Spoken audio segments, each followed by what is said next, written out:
guess someone dropped the ball. Cause look where you have gone. You had everything, fucking everything. You don't know. You had everything, threw it all away. You don't know. You got everything that you need, everything that you need. You've got everything that you need, everything that you need. You got everything that you need, everything you need.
Started to fall, and where were you?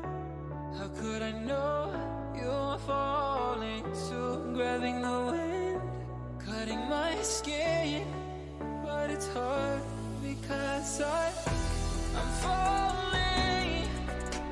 Tell me why I'm falling. Oh, life's calling, but it's hard because I'm falling. Hello, Nemesis Gaming League, and welcome back to the start of our final regular season week here, as we have divisional week yet again, the last two matches in the divisional week. But first, before we get to that, we have last week's week 8 player of the week to announce. Alongside me tonight, I got Sylvian, first time on the mainstream. How we doing, Sylvian? I'm doing very good. A little bit of nerves going on around here, but I'm very excited to be on stream with you. And today we have some very interesting player of the week choices. A lot of fun people that we all know and love. So I'm very excited to get this information to you with speed. Yeah, we do have a really stacked player of the week lineup here for tonight, and we had a lot of close races too. Taking a look through this, so Sylvian, why don't you go ahead and take away Titan here? Who was the Titan player of the week? There's been a lot of close contenders for Titan player of the week. We got Tox, we got Luca, we got Duckworth, Miles, Mayo. However, out of all of these, it's very close to each other. They have very, very similar stats.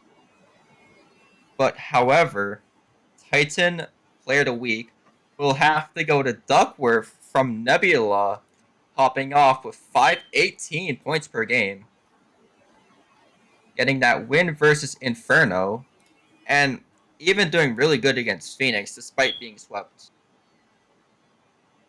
Yeah, and Duckworth, he's been in the conversation a few times this year, and definitely worth it and well deserved there. And a lot of it was a close race for that Titan Player of the Week, but we are going to head down to Rival Player of the Week this week.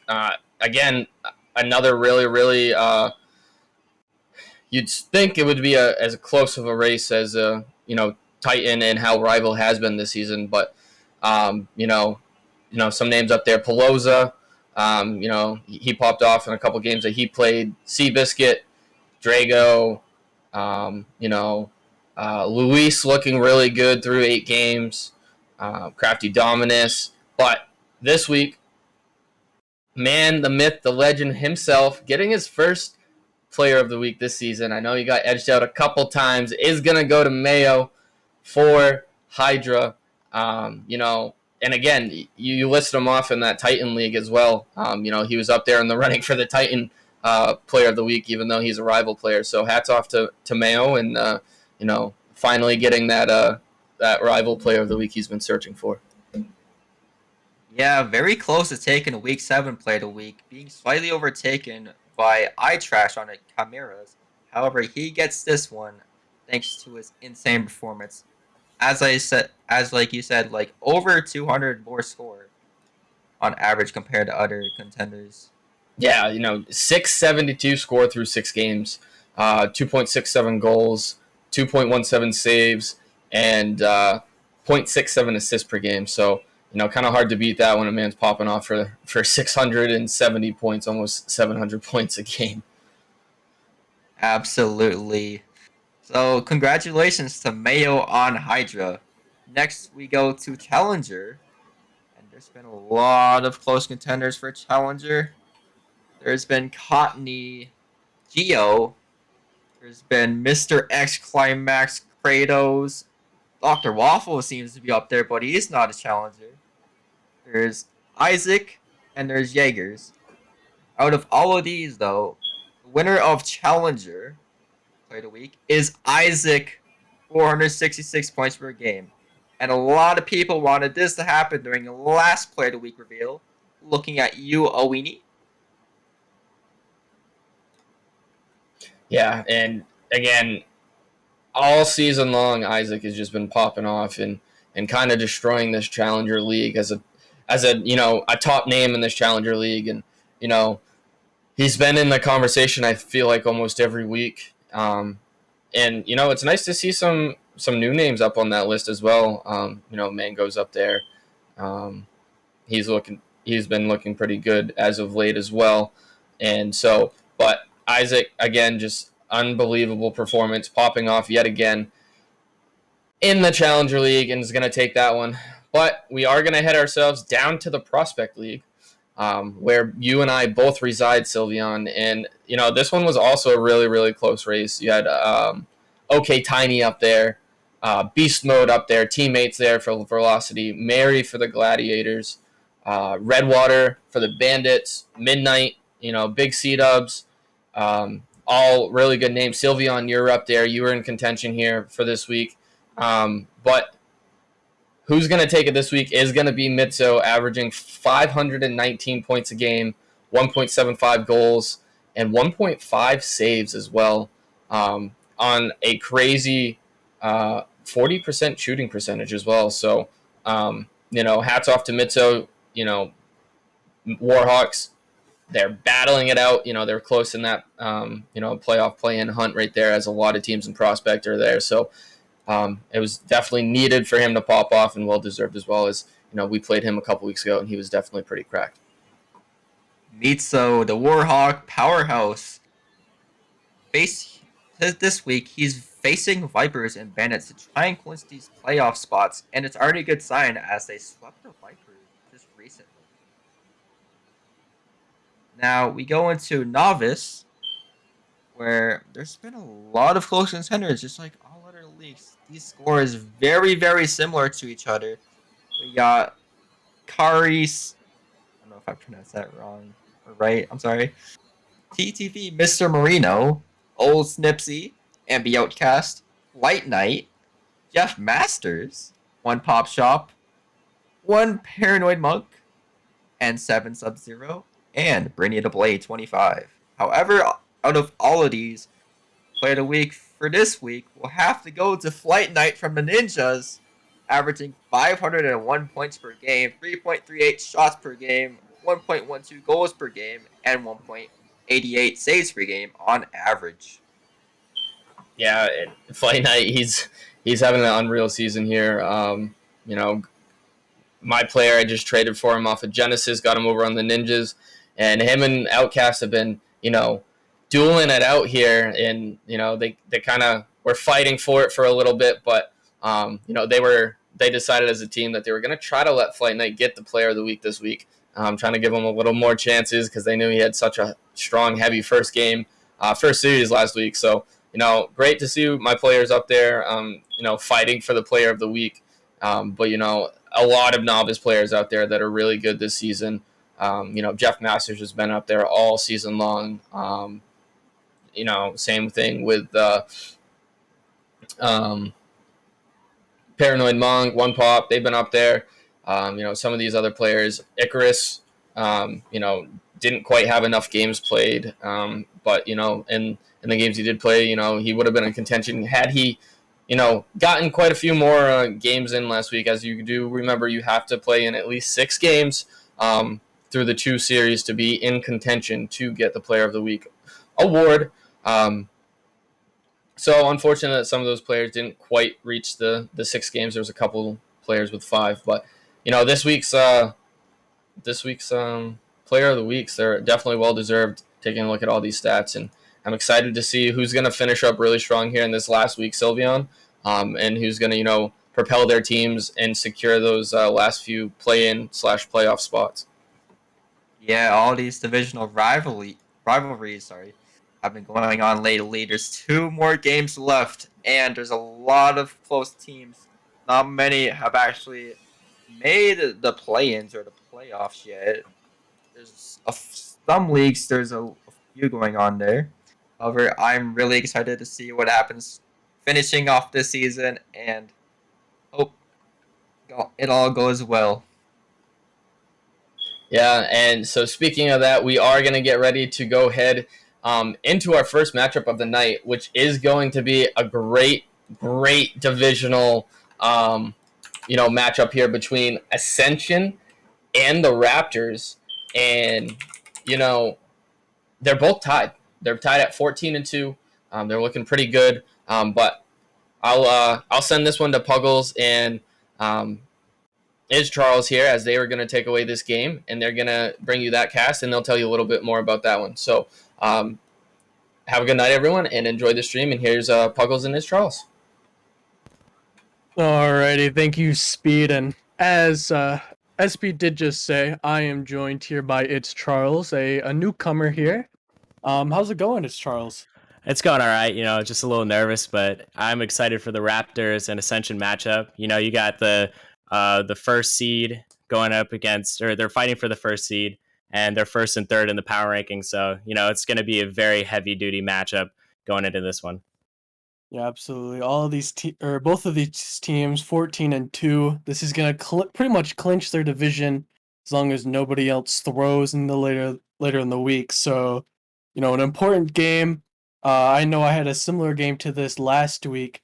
Unfortunately, we couldn't get it, but now we look to Ascensions. I know you've done a little bit of research on these teams. Any of the players that are on them? Yes, actually. So Rocker Man, absolute legend. He has been absolutely popping off recently, and I look to see him really lead his team to this victory. And obviously, you have Merely. They're the dynamic duo in this bunch, and I think they're going to get it done for Ascension. Absolutely. And then looking over to Raptors, they got Demon, Ibonic, and Katoni. And those 3 names, definitely an iconic duo, as Ibonic is one that I really recognize and that really stands out to me playing against him in previous seasons. So I just gotta wonder if looking at just these teams so far, do you have like a prediction going into any of these? Oh, it's gonna be close. I had a debate within myself for like 2 minutes to see who would take this one, but I'm gonna have to go with Ascension. I don't know. I just think they have the edge over the Raptors, and I think they have more to play for because they want to prove that they are the number 1 seed and deserve it. Alrighty, and you're going up against the fans here, as the fans in chat are currently voting with their points. Please make sure to get all of those in. But as of the time that I am seeing it, the Raptors currently have a 62-38, just advantage in the fan vote. And if we look here in the Discord server, we will see that it's a close one in the Discord server, as the Raptors, they have 34 votes and Ascension 3 behind with 31. Very close. And you're going up against the fans here. Do you have any major reason why? Honestly, I just think everybody's sleeping on Ascension. You got they're both great teams. Obviously, one's going to have more votes than the other, but I still have faith in Ascension. I'm not gonna switch my vote, and I really think if you wanna make a lot of channel points tonight, I think you should vote for Ascension. Alrighty, so they're pulling out the channel point card here. I like it. Yep. I like it. Well, as we wait for some of these players to still join up, I mean, like you said, Rockerman is the top MMR player for that Ascension team. You really got to look to him to pop off, and they've they've been playing with Merely and Jaegers. I know that those two are great friends and are great competitors together. I've played against Jaegers quite a few times back when I was before I went up into the Challenger League and then dropped back down to the Prospect League. Went up against Jaegers 2 seasons ago, and he was always a force to be reckoned with on the pitch. And we have some agreeers in chat with me, which is great to see. That's awesome. Yeah, honestly, I mean, you can't get any better than Rockerman, Merely, and Jaegers. I mean, they have so much chemistry. I mean, they're such great friends, and you can obviously tell on the pitch that they know exactly what they're doing. They don't even need comms at this point. I mean, I'm sure they know their moves, and I'm really excited to see how they're going to perform against a very stacked Raptors team. Yeah, absolutely, and not to discredit this Raptors team. They are 14-2 for a reason. They've only lost 2 games so far, and I mean that really has to be off the back of Demon and Ibonic. Two of those top players in the Challenger League. They're looking great so far, Charles. Yeah, I would have to agree. I mean, they have definitely put on a clinic in a Challenger League. I mean, they're definitely looking to be first seed, and honestly, if they win this game today, I mean, they're first seed for a reason. I mean, I think if they win this game today, it'll show how dangerous this team is in the playoffs. Mm-hmm. Lots of people are backing them, just because they're currently the number 1 team in power rankings. They're the number 2 seed as of right now, and they're tied with Flame. So if Flame loses today, they have a really good shot of jumping up and taking that first seed, which is just so more important, because you play one of the lower teams that come out of the play-in tournament. But these teams probably not really focusing on that. They're just looking forward to getting this game going. As we still are waiting up here a little bit, but it's currently been like really, really close in this Challenger League just as a whole. The top has been absolutely stacked with 3 teams currently 14-2. Flame, they've just put on a clinic in this Challenger League so far. Yeah, and the last time these two teams faced off, the Raptors actually edged out Ascension. So I think Ascension, in the back of their mind, they're like, all right, they beat us last time. We need to adjust. They're looking for ways to get past that Raptors defense, and I think they're going to break through. Mm-hmm, mm-hmm. So, do you know what the series score was for the last time? Did it go to 5? I think it went to 5. Yes, I think it. Yeah, right. It went to 5. So definitely really close. Yeah, it's gonna be very close, and we're still waiting. These teams do have a bit of time here, before we start to get really upset with them. As waiting is not a lot of fun. As we finally get them in, and it looks like we're gonna try and get this game going as soon as possible. Get these teams readied up.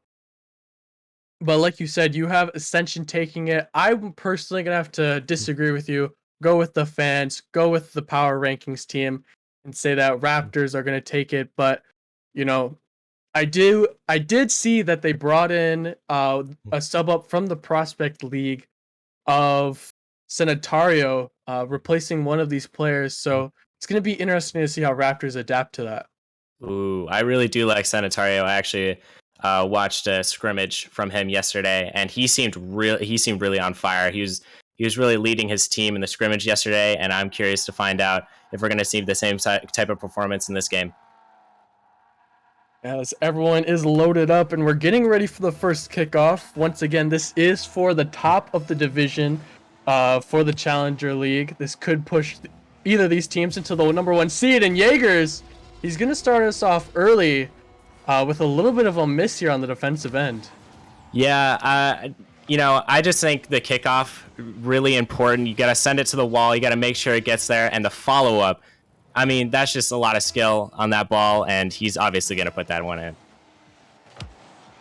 Yeah, a big early goal here from Ascension as they start off on the right foot, but Katoni going to put it on target right afterwards, but it's going to be quickly saved away from Jaegers as he tries to follow it with no boost. Going to be a little difficult. Demon wrecking up the back end, but not going to find anything by it. As Sanitario gets a touch to his corner, to his teammate, who's able to clean it up, gets it by 1. But Rocketman in a dangerous position, shoots it far left. And Ascension, they're starting off hot. You cannot let Rockerman shoot.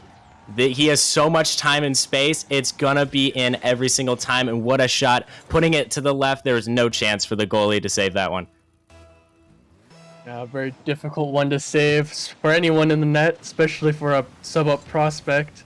But Katoni is looking to capitalize right away, but not able to get it past Rockerman in the F-150, his iconic car of choice. But Jaegers gonna pass it over to Merely. He's gonna push it all the way into the corner as Sanitario is there to meet it.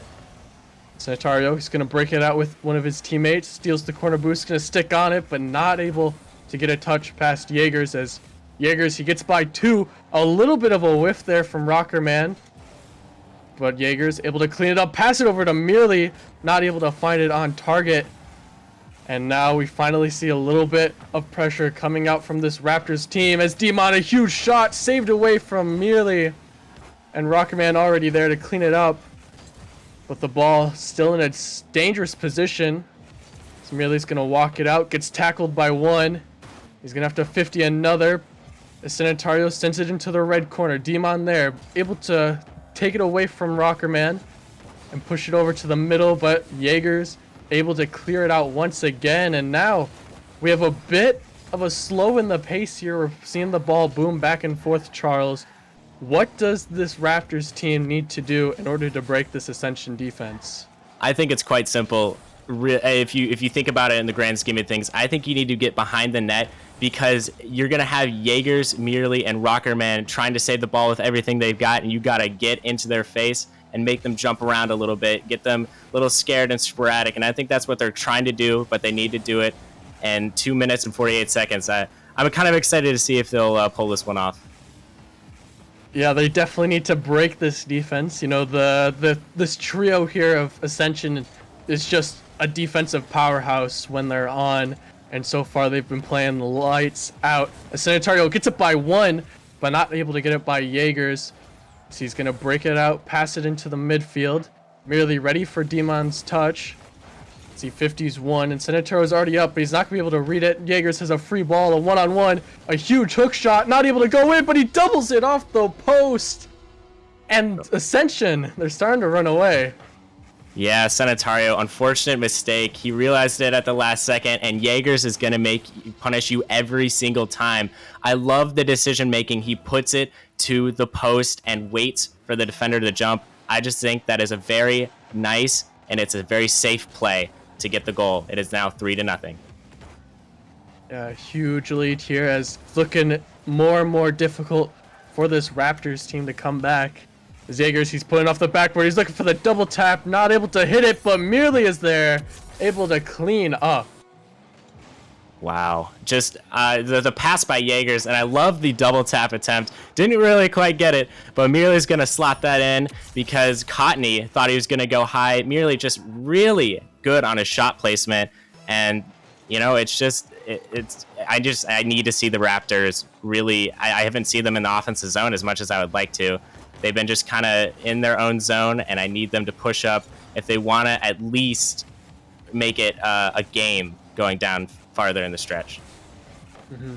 It's going to be very difficult This Ascension roster doesn't seem like they're keen on giving up many counterattacks, so they always have that third man playing pretty far back. And even when he's required to get a touch, he's managed to do it every time so far. But Demon, he's up in the air, he has the flip reset, he made merely bite, but nobody from this yellow team is able to follow it up. As Cottony, he's 50s one, but it's not going to go his way as Jaeger's a huge shot on net and a beautiful goal, and he finally gets a hat trick here. Yeah, I mean, just shot placement. All of Ascension's goals have been elite shot placement, and you're going to see that every single time shot placement is going to win you games if you do it correctly, and that is exactly what we're seeing. It is now 5-0 from this Ascension roster. Make it 5-1 is Cottony. He's going to bring one back, you know, get a little bit of momentum, but at this point it might be just a little bit too much, too late. Yeah, it's a kickoff goal, so you know you take those obviously, but we're gonna have to see more for this Raptors team. If not this game, definitely gonna have to be the next game. Yeah, it's the game not quite over yet. There's still a chance, but just the way this Ascension defense has been working, been pretty lights out. Is a huge infield pass, but Demon not able to get enough power past the third man. But Cottony able to 51, not able to find the dunk though. As the ball is going to clear all the way out to this yellow half, but Demon a huge clear, sending it all the way down. He's going to stick with it, sends it mid, but Stenatario not able to save it away. And Jaegers, he pops it up. Rockerman is there. He's not going to get the touch, as merely he needs to swiftly clean it up. 30 seconds remaining. And Raptors, really not looking great for them so far in this first game, but they can still get another one for the momentum in the next game. As Cottony, he sends it out mid for Demon, but Demon's gonna get smoked by Merely. Cottony clears it out, gets it past Jaegers, but not able to live past Jaegers as he gets the kill. And Rockerman, he's just gonna let the time clean out. And Cottony, he's just gonna clear it away. Nothing at this point really matters anymore, Charles. And Ascension, they take game one. Wow, and I would like to say the thing that I'm most impressed about is they only missed 3 shots. I mean, out of the 8 shots that they had, they only missed 3, which is ridiculous. I mean, shot placement was just on point. And another thing I was impressed with was Ascension's defensive posture. They were patient. They waited for the ball to lay down right in their laps, and they took advantage of it. And that was just easy 5-1. Raptors definitely going to have to adapt if they're going to want to take game 2. Yeah, absolutely. And for me, looking at Raptors, you got to look at Demon. He currently is the lowest scoring. He has 3 shots to his name, and that's it. You know, he set up a little bit of offensive pressure, but he didn't really get any saves, and he's gonna need to be the one to step up into this next game. But like you said, Ascension, they're playing just lights out defense. All 3 of those shots that you said that they didn't score on were all saved away by Raptors. So all of the shots were threatening enough for them to warrant the save on it from Raptors. So the shooting is on point so far from Ascension, and we just gotta look to see them repeat that over and over again, and they could possibly take this series in a sweep. Oh yeah, definitely with how they're playing right now. But I expect to see Raptors, put a little bit more fight into this game too, and I expect a close one. My prediction for this one, I'm going 3-2 Raptors. Got a little, they'll take game 2, but I think Ascension have it the rest of the way. Gotcha's Demon, he's on the back end, able to get a save up as Cottony. He gets it over 1, and Demon able to clean it up over Rockerman. The demo really coming in to help take out that third man, and they found an early goal here. Wow, Demon, he is so mechanical, and he punishes teams for it right there, as you can see. Great positioning. I mean, Cottony, beautiful pass. I mean, you're not going to get a pass any better than that, and that is going to put the Raptors at an early lead. Their first lead so far in this series, as they look to hold on to it, but merely he passes out to Jaegers, who puts it right back into him. A beautiful team play, but nothing's able to fruition off of it immediately. So merely he tried to send it mid, but could not connect. As the ball's popped up dangerously in the air, Rockerman, he's going to go up and try and capitalize off of it. But a dangerous ball. It goes off the backboard. Rockerman, he's going to try and clean it up, pop it for a teammate. But so far, Ascension, they're a little hesitant to go and commit a few players on this offensive half. This Cottony, he gets up by 1, but Rockerman able to put it onto the back wall. Not able to get it much further than that. This Demon looks for a 50. Cottony is there. Jaegers working the corner, but Demon passes it out to the other team, and Sanitario makes a big save, keeping the game in their lead. As merely he pops it up, gets up by 1, but cannot follow it. So Jaegers needs to help him out. A beautiful pass to Merely. He throws it off the backboard. A big demo from Demon onto Jaegers, but it's not gonna work out for Raptors. As you said, Raptors needed to adapt here a little bit. Do you think the demos are what they need? I do think the demos are what they need, but they also have to get out of their defensive zone. I mean, Ascension's just been in their zone for this entire game. And, as we see right here, as Jaegers puts it in the back of the net. A huge goal here as merely able to set Jaegers up on a platter. And Demon is going to be in a difficult spot there as he was unfortunately front post, a very difficult save. And Ascension, they tie it up. They've had a lot of pressure so far, and a kickoff goal for Jaegers. It really doesn't get much easier than that. I mean, Ascension's going to take that any day of the week. Easy, give me that, and that is going to be 2-1. I mean, if this keeps going the way it's going, my prediction might be right. It's really looking great for your prediction, but now we need to see a comeback from Raptors. They don't want to go 2 down in this series, but Rockerman is trying to make that all but in stone. But merely setting up his Jaegers once again in the midfield. As Rockerman sends it over to Jaegers. Jaegers back out to the mid, but nobody from Ascension was able to get there in time. As Sanitario, a huge shot on target. Jaegers needs to get up and save it away. Demon there trying to put it down, but merely shoves it into the corner. Big back pass here from Sanitario back to Cottony as he throws it off the backboard looking for the double tap, but Demon is there to finish it. And Raptors, they have life, tying it up again. Yet again, it's a dynamic duo of Cottony and Demon. Beautiful pass again by Cottony, and that's easy every day of the week, but Demon puts it in low. I don't think either defender was expecting that, and that's going to be another goal, and now we are tied. Halfway through the game, as Cottony looking for Sanitario and another goal, but he's just going to follow it himself. But Rockerman able to slam the door on him. And merely a huge clear out. Rockerman's just going to go chase it down. As Sanitario 50s Jaegers. It goes mid for him. But it's not going to go much better for that. As merely throws it off the backboard. Rockerman there puts a shot on target. Nobody from Raptors was ready for it. And Ascension have the lead once again. Man, it's coming from game number 1. That shot placement, Rockerman. Oh my goodness, that's top bins. And that is going to get them another goal, much needed if they want to take this game 2. This game 2 is looking a little bit more competitive than the last one. As merely puts it over, and Cottony able to save it away. And he has an open net, and we're just trading blows right now. Charles Cottony, he has an open net to score on.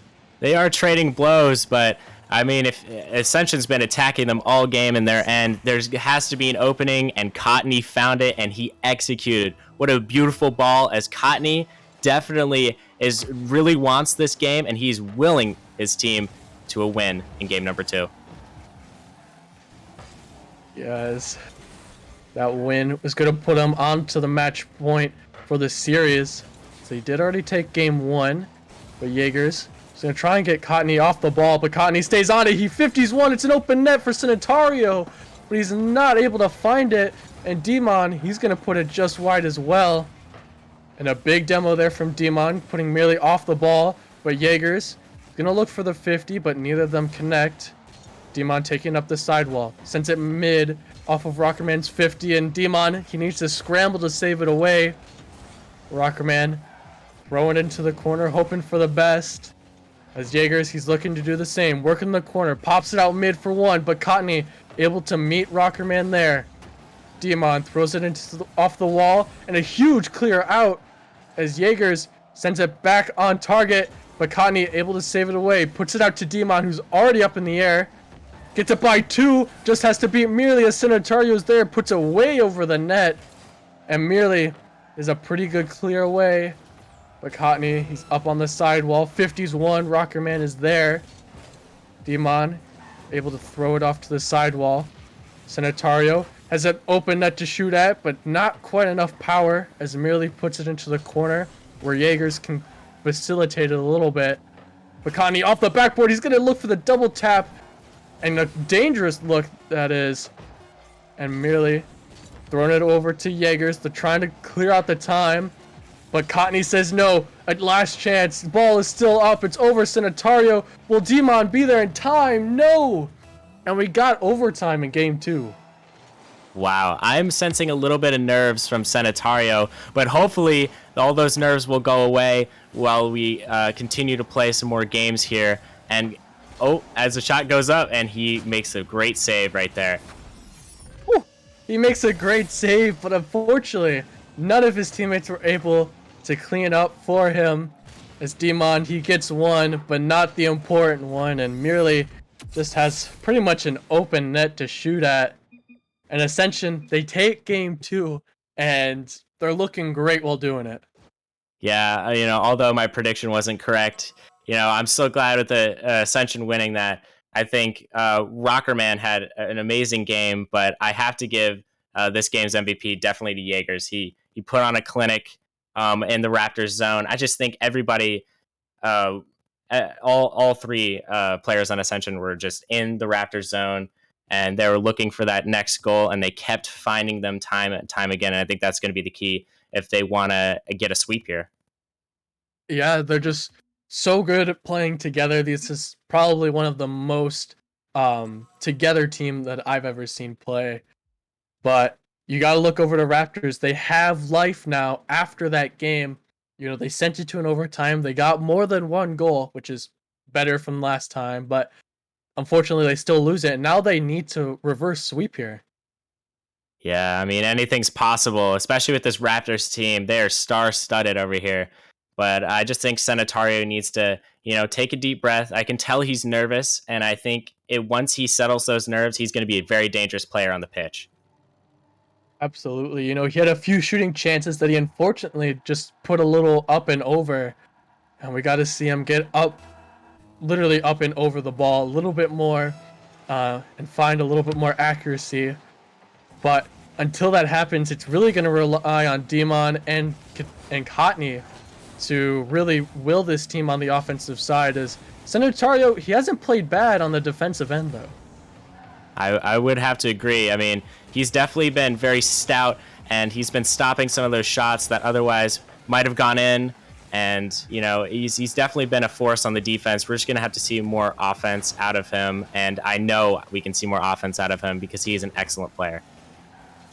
Absolutely, yes. The Raptors, they're already starting to get going as Cottony looking for the pass over to his teammate, who unfortunately could not connect. But Rockerman, he gets it by 1. Sanitario able to get it by Rockerman.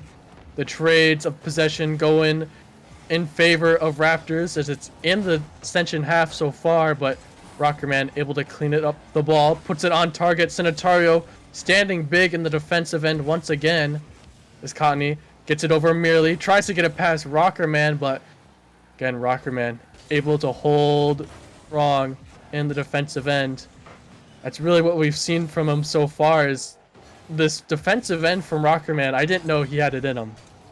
Oh, no, I did 100%. I mean, Rockerman with the absolute beast that is the F-150. I mean, how could he not be great at defense? I think he's been probably their best player on defense. But one thing I've noticed and I've really liked with their play is once they get a clear out, there's always a player ready to hit the ball once that clears out. It's not the Raptors sending it back into their end. It's always going to be Ascension's ball, and I think that is really apparent with how this series has headed so far. and I think we're going to see more of that as the series goes on.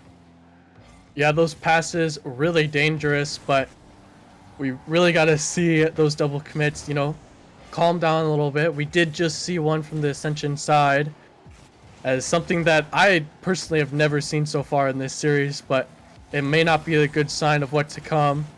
But Demon able to get it past one, but Jaeger's able to send it back into the midfield as Sanitario throwing it back to Cottony in his own corner as he looks to break it out past two. But he can't beat Rockerman. Nobody can beat Rockerman as merely off the sidewall cannot connect with the ball. And Cottony's going to walk it into the red corner. Sends it out mid. Demon is there. A threatening shot. It gets open for Rockerman. And they strike first once again. Wow, Demon has been the goal scorer for this Raptors team. Puts it top bins, and Rockerman can't even save that. That's how you know it's a great shot. And this is going to be one heck of a game, number 3, and I can't wait to see more. Yes, we need to see Ascension respond, and Jaeger's looking to do that, throwing it off the backboard. Rockerman is there to try and sweep it up, but not enough power to put it in, or put it into the open net. But now Demon threatening the net once again, making Rockerman stop in his tracks. But Cottony just throwing it off the sidewall, playing a little self-pass. See, 50s one, gets it right out to the middle, but Demon gets stifled by Merely. And Jaegers, he's able to clean it up at the sidewall. Rockerman able to put it on target, make Cottony go for it. Merely takes it up and around. It's an open net, and Jaegers, he's gonna put it on net, but it's just rolling there, and Rockerman, he secures it, and they tie it up. What an exciting goal. I mean, you have all Raptors players except for one in the net, and it's just a full-on assault, and the Ascension has just owned midfield, and they've just been booming it to the Raptors end. And I just think the Raptors eventually, and every single game that I've watched so far, break, and I think they just need to calm down and take a little more time with the ball in the midfield.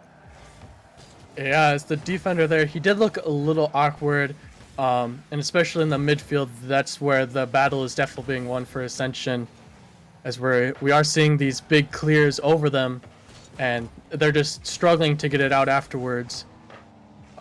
As we see once again at Jaegers, he's just built huge, and he's gonna get another goal here, and a big 50 off the back end. Yeah, I mean, you have all 3 committing, but I love the confidence from Ascension. They're like, we're going to send all 3 players at you, and there's nothing you can do about it. What a great goal. Puts it low, right below where the defender was assuming the ball would go. A great shot. It's Demon. He tries to find one of his own, but is saved away by Jaegers as he throws it back to the midfield. And now it's into the red corner. Jaegers there once again, staying on the ball. So he looks for another 50 on Cottony, but Rockerman able to clean it up, pops it over one, a huge flick. And Demon taking it up the corner, is looking to break it out. Very little boost to his name, looking for his teammate, but not able to connect as Rockerman is looking for the pinch up, but merely is going to try and clean up for his teammate. But Jaegers needs to rush back and make the save for Ascension. Rockerman off the sidewall. He's looking for the double. Can't quite connect. But merely is there. He gets it over one. He's going to try and center it for a teammate. He is. But Jaegers not able to connect. A huge save from the yellow side. And 10 seconds remaining. We need to see Raptors get it out of their own half, or this series might be over. There's 5 seconds. Sanitario, huge clear. But it's going to be shut down by Jaegers. It's going to touch the ground. And Ascension, they take it in a sweep. I mean, I will have to say I'm a little surprised, but what I'm not surprised about is the amazing performance by Jaegers, Rockerman, and Merely. I mean, who could beat these 3 guys at the moment? The way they played in this series, they are definitely a dangerous team come playoff time, and if I was any other team, I would be terrified to go up against this Ascension squad. Yeah, absolutely. And with that win, they are going to take the top seed of their division and move into that 2 seed, pending on the Flame result later today. And with that being said, Rockerman once again could be tilting the cards in his favor once again. I'm not going to say that he is, because that would be wrong and accusatory. and that's not something that I do, but that is definitely what he's doing here. Oh yeah, I fully agree. Honestly, I'm rooting for my Flame Boys to win this, but I am also a big fan of Ascension. But whoever gets the first seed definitely is a team to look out for come playoff time. Yeah, absolutely. And with that, we are going to send it to a break. And this is going to be a bit of a longer one as that series did go pretty quickly. But as you're waiting, please feel free to go check out the merch shop. That's what I'm wearing right now. It's absolutely amazing. I really love the quality, and I'm being 100% genuine. Like, it's actually great stuff. So we have an interview. Just kidding. But with Jaegers here. And Jaegers, how are you doing tonight, buddy? I'm doing all right, just kind of vibing, drinking some water, staying hydrated. Yeah, the water definitely doing outstanding things. As you were, in my mind, the pop off player there, and you really just took control of those games. And how does it feel to be that player that just put away shots after shot? I mean, it feels pretty cool. Like, got a little extra motivation not winning Player of the Week. I really thought I deserved it, but I mean, Isaac's a really good player. So, but had to throw in my hat for next week. Absolutely, and I think you did an amazing job doing that. Charles, you got any questions for our big man Jaegers here? I don't have a question, but I do have to comment on your performance. Just you were right in front of their defense that entire time. I mean, just absolutely, you're putting the ball in when I didn't think you could put the ball in, and I was just really impressed with your performance and on defense as well. I think you definitely deserve the MVP for this series, undoubtedly. I really appreciate that. Absolutely. And what did it feel like walking into this game? Because both of you and Raptors, both 14-2. I'm not gonna throw shade at Raptors, but it definitely didn't look like they were on their top game today, and they might have came out a little sluggish. How'd you guys react to that? I don't know. I mean, they didn't have Ibonic in, which was kind of disappointing. We wanted to beat them with Ibonic, so that's gonna have to be a matchup for the playoffs. So we're really looking forward to that if it does indeed happen. But I mean, going into every match, I it's a little toxic, but I always feel like we're gonna lose. But that just makes me play a little bit better, and just gives us the edge, I guess. Fair enough. Some people walk in with confidence, but if you walk in with the opposite and it works, then power to you, I guess. I mean, that's something I walk in and I expect winning every game, but I guess what you have, it probably works really well for the mental too. It does. I mean, I don't know. It's just it's a weird little quirk, but it works out. Alrighty, and that's all the questions that I have, Charles. Giving you the floor one more time if you got anything more for Jaegers here. Honestly, I'm speechless after that game. I was rooting for you boys. I actually, a bunch of people were saying you guys weren't going to win. I had full faith, and I'm glad to see the sweep here really, really putting your name in the ballot, for a scary team come playoff time, especially if you get that number one seed. I mean, I know if I was any other of these teams in the Challenger League, I would be like, oh, we have to play Ascension? Oh, no. I would just run away and hide at that point. I mean, you guys just look incredible out there on the pitch. Well, thank you. I mean, one seed would be really nice. Not the end of the world if we don't get it, but I mean, with the win of the night, it definitely looks like we probably are going to get it. Yeah, it's definitely looking very likely. I don't know if you guys have a tiebreaker over Flame or not, but with all that being said, that's gonna have to be a question for at least Wednesday. So now, I think we are ready to throw it to a break. Like I said, check out the merch shop, amazing stuff in there, and we will see you on the other side of the break.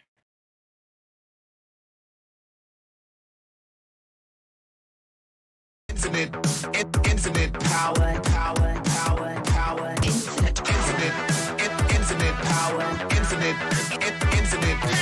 infinite power, power, power, power, infinite power.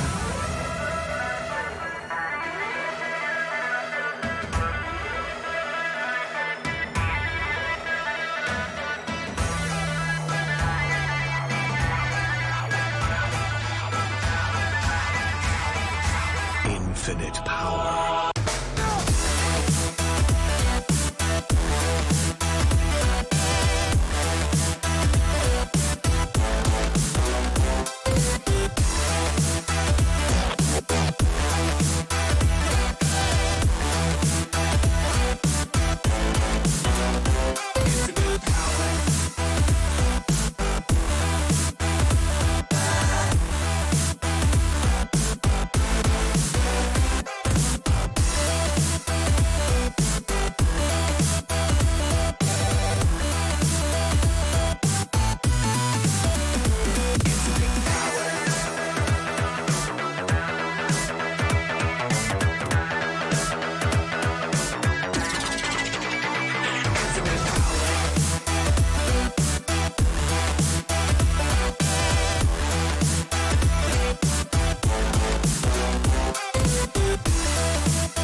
Infinite power, power, power, power, power.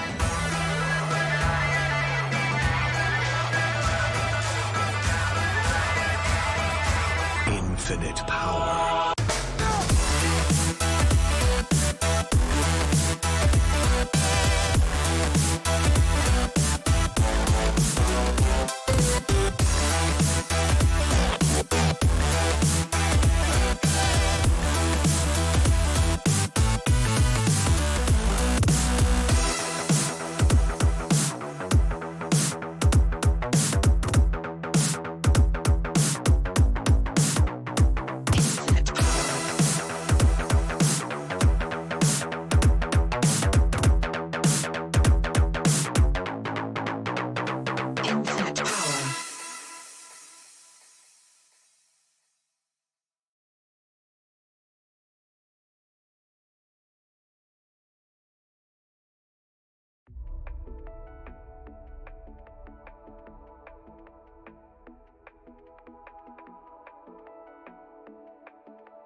Watching it end again and again.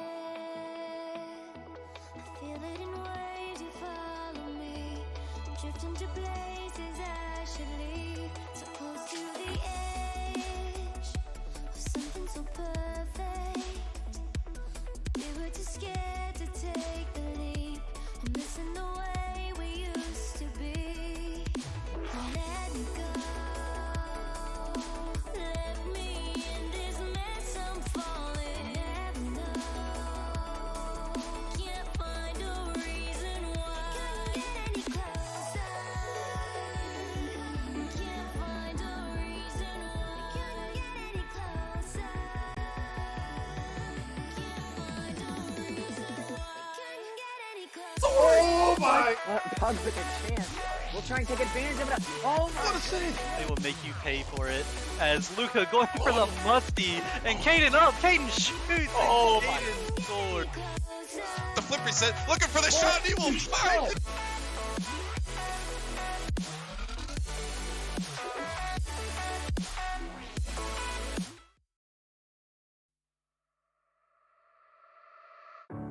Breathing underwater. Can't let you go now.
can feel this tide choke my neck and I just wonder why I'm buried in a suit I'd never buy, a suit I'd never buy. Cufflinks on my wrist, I can't act surprised when the shovels hit dirt in the earth.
Started to fall, and where were you?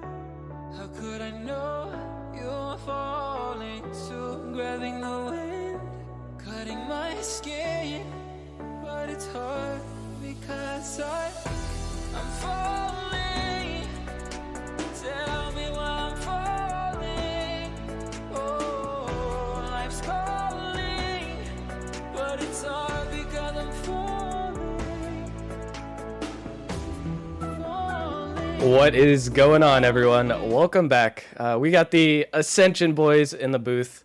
Just saw us on stream. Now you get to see our faces on stream once again. Joined here by the one, the only Rockerman F-150 main. What's going on, Rockerman?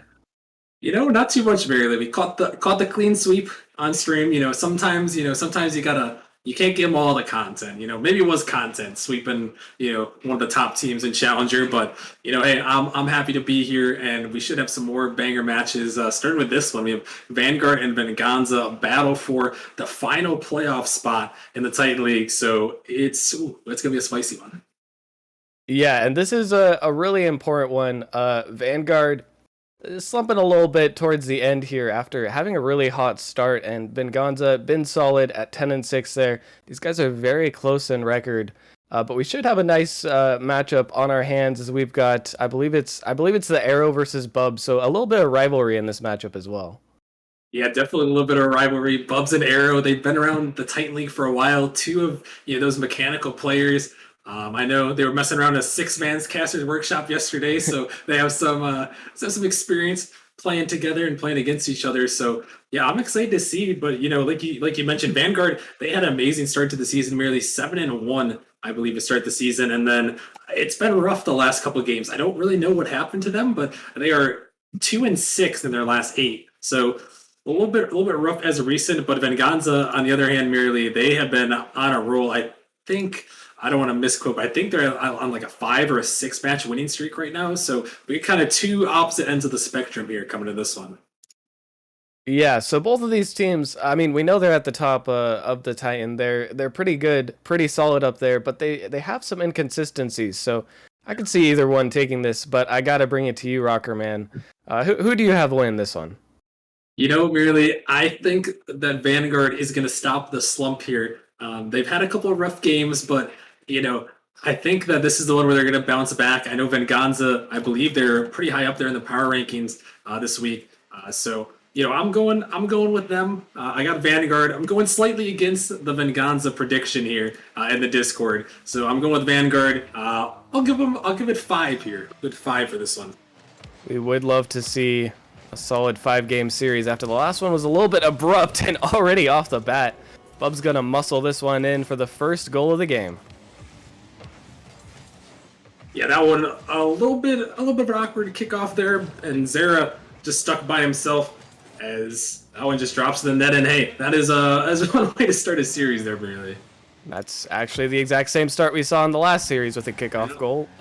Hopefully not a sign of another sweep, but I don't think it will be. Vanguard definitely got plenty of life left in them. This one going to be sent back across. You can see already the early advantage can be actually a bit of an obstacle in the Titan League where goals are not scored as often. Zera trying to equalize quite quickly here. Won't quite be able to take it away. Fishy up for this double touch, gets bumped off of it. And the follow-up going to be sent away as well. Magic Mike now looking for a play of his own. Bubs remaining calm on the backboard. Thinks about musting off, but actually fakes out. Now this is a huge opportunity, but Magic Mike gets back just in time for the demo. Didn't want to see his teammate get 50 and into oblivion 2 times in the same minute. Although already a little bit more pressure on both ends of the field, but it seems like we are seeing a mostly equal result from the outcome so far. Yeah, after that first kickoff goal, a couple of opportunities for Venganza to answer back. Is this one awkward on the backboard?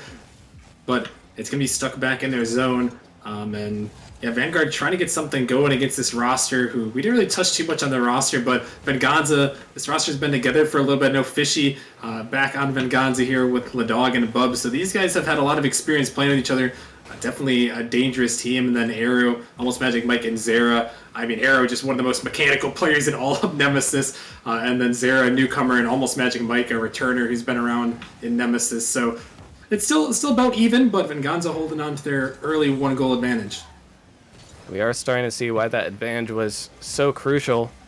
Right off the bat, Vanguard having to play from below, but they've done a good job not allowing any more to come through. However, here comes Bubs with the mechanics, gets the flip reset, might get over, almost gets past Arrow, but he remains on the goal line. That shot good as well. And the defense for Vanguard barely hanging on here. They managed to stave off one attack though. Going to have to do that a few more times if they want to find their way back into this game one. Arrow looking for the flip reset off the pre-flip. Can't quite find it, but they are keeping Venganza at bay for now. Magic Mike sending this one down. Bubs with the touch. Looks for the double touch, but can't quite find it. Will allow possession to go the other way. Zera looking to hit this one off the side. Tries to get it past the dog, equal to that one. This one will be remaining in midfield for quite some time, and so far does seem like the battle for midfield is pretty even. The only thing separating these guys right now is the 1-goal advantage, almost 2, but Fishy barely manages to keep it out. And I mean, Vanguard is doing an excellent job of not letting Venganza really get any of these plays that they want, as Magic Mike coming through here. He'll add another one, and this will be a tie game. A great play by Error. He gets the fake off the backboard and just enough to get in Fishy's way there, as Almost Magic Mike coming through with a nice shot. And yeah, it is a battle here for the midfield merely at the moment, and it's been close. And you know, when you get to the Titan League, especially with these two teams, they're battling for their playoff lives. Venganza holding on to that spot at the moment, and Vanguard only one match below them. You know, every goal is going to be crucial, and that's sometimes all the difference in one of these games in these series. So both teams just, you know, especially in the Titan League, but especially with playoff and playing contenders, you got to be careful. One mistake could spell demise. And we know that all too well. The Titan League often decided by only 1 or 2 small margins of error. But so far, not too many errors. Hard to call that first kickoff goal a mistake. There was a slight mistake from Venganza to allow that second goal to go through their net. Now with a minute left, tie game on the field. And Vanguard looking to add to it, but nothing able to be found quite yet. Bubs with the open net, and that's a great clear of the defender there, as Venganza will get their second of the game. Yeah, this one you see Arrow there, and Fishy just destroys him, sends him in the corner, and Bubs has a wide open net. A nice shot there, and yeah, tough one for Arrow, but you know, when you got Fishy raining down on you, he's known, you know, he's Bubbly's brother, and Bubbly's been known for those demos, but hey, Fishy's one of those guys too, merely, that will get those bumps and will get those demos, so, you know, a little bit of brotherly love, and Fishy setting up a great goal for Venganza there. Yeah, I think that might just be the bump gene from the Bubbly Fishy family coming out to play. Yeah. Very clearly. Bubbly being the demo leader, if not currently, soon will be, as he is one to go for those all the time. And Fishy, as always, we can see as well. But Vanguard will have fighting chances here in the closing minute of the game. trying to find a way to equalize, trying to break through here. They're going to have an opportunity, but a little bit of a double commit. Arrow and Zera both wanted to go for a clip there, it seemed. Neither of them able to break through, but a double commit on the defensive half, and now Venganza looking a little bit weaker. Ladog has to make a nice save. We'll get that touch, 19 seconds. And Vanguard need a goal quickly. This one will bounce. Sent back into their half once again with 10 seconds left. Right here, or else they will be losing game one. Ladog up for this shot, trying to close it out. Can't get the double touch, and one more clear. Bubs has to play this smart, and it will be game one closed out in favor of Venganza. Although I will say, I mean, if it weren't for that one kickoff goal in the very early seconds of the game, this one very well could have gone to overtime or even had a different result.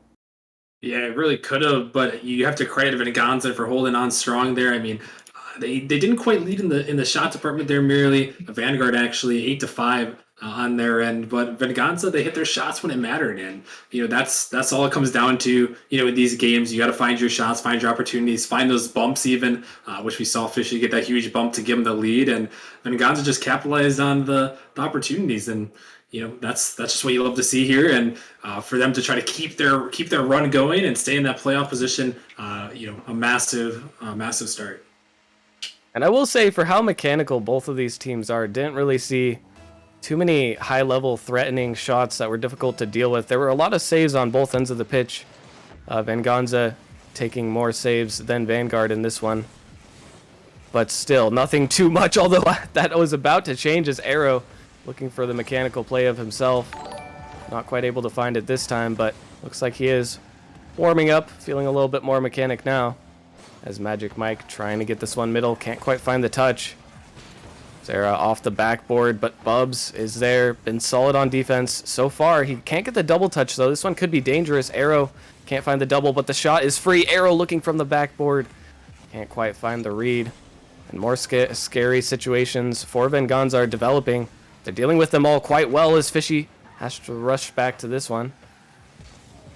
Barely able to get out with the first minute almost passed. It looks like Vanguard now are the ones who are actually pressing the issue, making things happen. They've come so close to scoring. Already 4 shots for them and 0 on the side of Venganza. This is the first look at the net that they've had. Finally getting a shot. Now Bubs trying to convert it. They can't quite make it happen. And we're definitely seeing Vanguard fight back here. Yeah, I mean, Vanguard, they led the shot department in the last game, and they're just picking up right where they left off. Are only about a minute 20 seconds gone by. They have 5 shots on net, so the Vanguard, they're going to keep that pressure going and see if they can break through. And eventually, when you put enough shots on net, merely, that is how you break through. And Venganza, though, you have to credit them, done a great job on defense so far, and see if they can turn into some offense here, as this game's still hanging on to a low-scoring affair. In fact, a scoreless affair. So we'll see who's going to break through first. And that first goal could be crucial. Low-scoring affairs such as this. Arrow trying to get the touch, but once again, not quite enough boost to convert the double tap. Been going for a lot of these plays. None of them found the back of the net yet, but you have to think it's just a matter of time. This one sent out to the midfield. Magic Mike going to try to take possession here, sending it to the corner. With Bubs with another boomer clear. That one's over the last defender. This could be open. The ball is bouncing dangerously. Zera can't make the touch. And they barely get back on defense. A little bit fortunate that no one was there to pick apart the pieces and take the free goal. But nonetheless, Vanguard hang on. Still a scoreless affair in game number 1 here as we approach halfway point. The dog trying to change that, getting this around 1. Fishy there for the shot, and he will put it home. Even though, I mean, Vanguard has more shots, but Venganza seems to have the better opportunities. Yeah, they really do. Ladog, a nice pass in the midfield, and Arrow, he's trying to get out to it, but just a little bit too slow, and Fishy having himself a great series so far as he puts in another goal, and Venganza, yeah, they really they're putting together quality opportunities, and there's proven to everyone that quality is better than quantity. Yeah, and I guess you could say defense does win championships, or at least wins one game at a time, as Venganza looking to go for another one here. Huge pinch cleared away. Not quite dangerous, but there will be a pre-jumper for this one. I think that was Arrow. Got to respect the attempt. Nonetheless, the ball is sent back into their half immediately. The dog a little bit out of position, but opts to take this one back just to control. Not quite able to pick up the boost to make it happen, but Arrow shot denied, and now Magic Mike all alone in the back. Actually doesn't make the touch. No one on the pitch was definitely expecting that one. Maybe a 3 million IQ play to miss the ball so that the defense doesn't know what to expect now. It's Magic Mike trying to send this one off. Arrow camping the backboard, gets a touchdown. Magic Mike can't quite get there in time. This one will be sent out again. It seems like the theme is just Vanguard. You know, they have these really close opportunities to the net. But Venganza has been solid every single time. I mean, what exactly does Vanguard need to do to try and break through this Venganza defense? Oh, not give up another goal there as Bubs puts it home, and a 2-goal margin. A nice little play here. The dog, a little bit of a, I don't know if that was an awkward pass up the sidewall, but whatever it was, it worked out perfectly for Venganza. But yeah, back to Vanguard. I mean, I don't know, Mary. They've got a lot of quantity of shots, but I think they need to find some passing plays like Venganza has been doing. It seems like every one of Venganza's goals in this series, maybe besides that kickoff goal in the first game, it seems like they've been passing or bumping or setting up their teammates, and it seems like Vanguard is running into each other as you see there, and it's just not working out for them. You gotta find these rotations a little bit cleaner, and see if you can pass to your teammates a little more instead of going for all these solo plays. But wait a minute, Arrow almost making it work, but you can't rely on those every single time. As this one almost an open net. We've seen Vanguard go for so many of these solo plays, especially Arrow. He's come so close every time. But I have to agree, if maybe he was looking for some passes or trying to find more creative ways to break through, Venganza doesn't really seem to be struggling with the solo plays at all. They are struggling a little bit to clear the ball here, but not much danger. And now it's 16 seconds left and possession. Oh, never mind. The possession is given back to Vanguard. I think Venganza just doesn't really expect this one to go to any dangerous territory, and I think they would be correct. I mean, there we had 8 shots from Vanguard, a few of them extremely threatening, but nothing able to go on target. Venganza now up 2-0, and even though they've been low-scoring affairs, they still look solidly in the driver's seat. Yeah, really. I mean, like we said, it's just Venganza playing solid. I mean, the defense has been great. The offense has been great as well. It hasn't been, dominating like we see sometimes in the Titan League where, one team is just throwing shot after shot after shot on net. I mean, Venganza is just methodical, and their methodical approach it's worked perfectly for them. I mean, find the passing plays, find those bump goals. I mean, just what else can you say? It's a solid performance for them. In Vanguard, just a little bit discombobulated, trying to find some chemistry with each other. It seems. I know they played a lot this season, but it's just the rotation seemed a little bit out of whack. A couple double commits, a lot of solo plays, and maybe as the season went on, merely teams picked up on that, and they kind of realized like, okay, this is how we beat Vanguard. These teams did face off early in the season with Vanguard taking the Game 5 victory. So maybe some mid-season adaptations that have worked out for Venganza. And it certainly seems like they're working out in this series, if nothing else. Vanguard not really able to deal with this. I have to agree that Vanguard just looks like they're not really communicating great with each other. I mean, they all have solid individual mechanics. They're creating opportunities for themselves, but they're not finding each other on these plays. They're not finding ways to remove defenders or control the boost on the opponent's side of the field. They're just not really picking apart the Venganza roster like they could. And credit to Venganza, who is playing well. We'll have to see if Vanguard can try to change something up here. Try to grab their first even lead of the series, as Venganza has been in control the entire time from the first 6 seconds of Game 1. But we will start off once again with more Vanguard possession, more Vanguard attacking chances. This could be a big one. The top left was almost open, but Ladog spots that it is weak and manages to pre-jump in that direction. Great pre-jump there. More offense coming through. That's not the best touch, actually, by the Venganza member there. Arrow looking for the double touch. Ladog barely able to make the save. It's still more offense. They just have to make sure that this offense is clinical. The accuracy doesn't seem to be lacking, but the creativeness could be improved. Magic Mike getting this one out now. Venganza sending it just right back. Another long clear. Bubs going to try to follow this one. Actually, Ladog jumped as well. I think he will be able to maintain possession in this defensive half, but that one's going to go past Zera. And once again, I mean, right there was a perfect opportunity. It's a 2v1. You have a teammate sitting in midfield waiting for the pass, and it looked like he opted to take the shot instead. Yeah, and it's weird. It's again that solo play mindset, but I've noticed this a couple of times. Maybe that was one of those instances merely where Vanguard, they're getting these shots on net, but they get one shot and then no follow. The ball is leaked out of the midfield a couple of times, and just no second chance from Vanguard playing a little bit too far back on the defensive end. And oh my goodness, Pope's going for the musty. But yeah, just not quite in sync is Vanguard here. But you know, in this series, still some time to regain. Obviously, they have to try the reverse sweep here, but definitely still in this game at the moment. And if they can get a little bit closer on that second man and continue the offense, they could definitely put one through here and take the lead. That really seems like what it is. No extended pressure, really, and you can't expect one shot to get past the defense in Venganza that has looked so good so far. Have to be able to have follow-ups, rotate around midfield, make something else happen other than hitting one shot at net and then running back to defense. But still a scoreless affair. I mean, this is reminiscent of what we saw in games 1 and 2, which has me a bit concerned for Vanguard's sake. At the same time, in low-scoring games like these, even low-scoring series, if you can just get a one-goal advantage, might be enough to close it out. As Zera going for the flip reset, can't get enough power on target. And the ball will be sent back once again. Magic Mike not able to make a touch.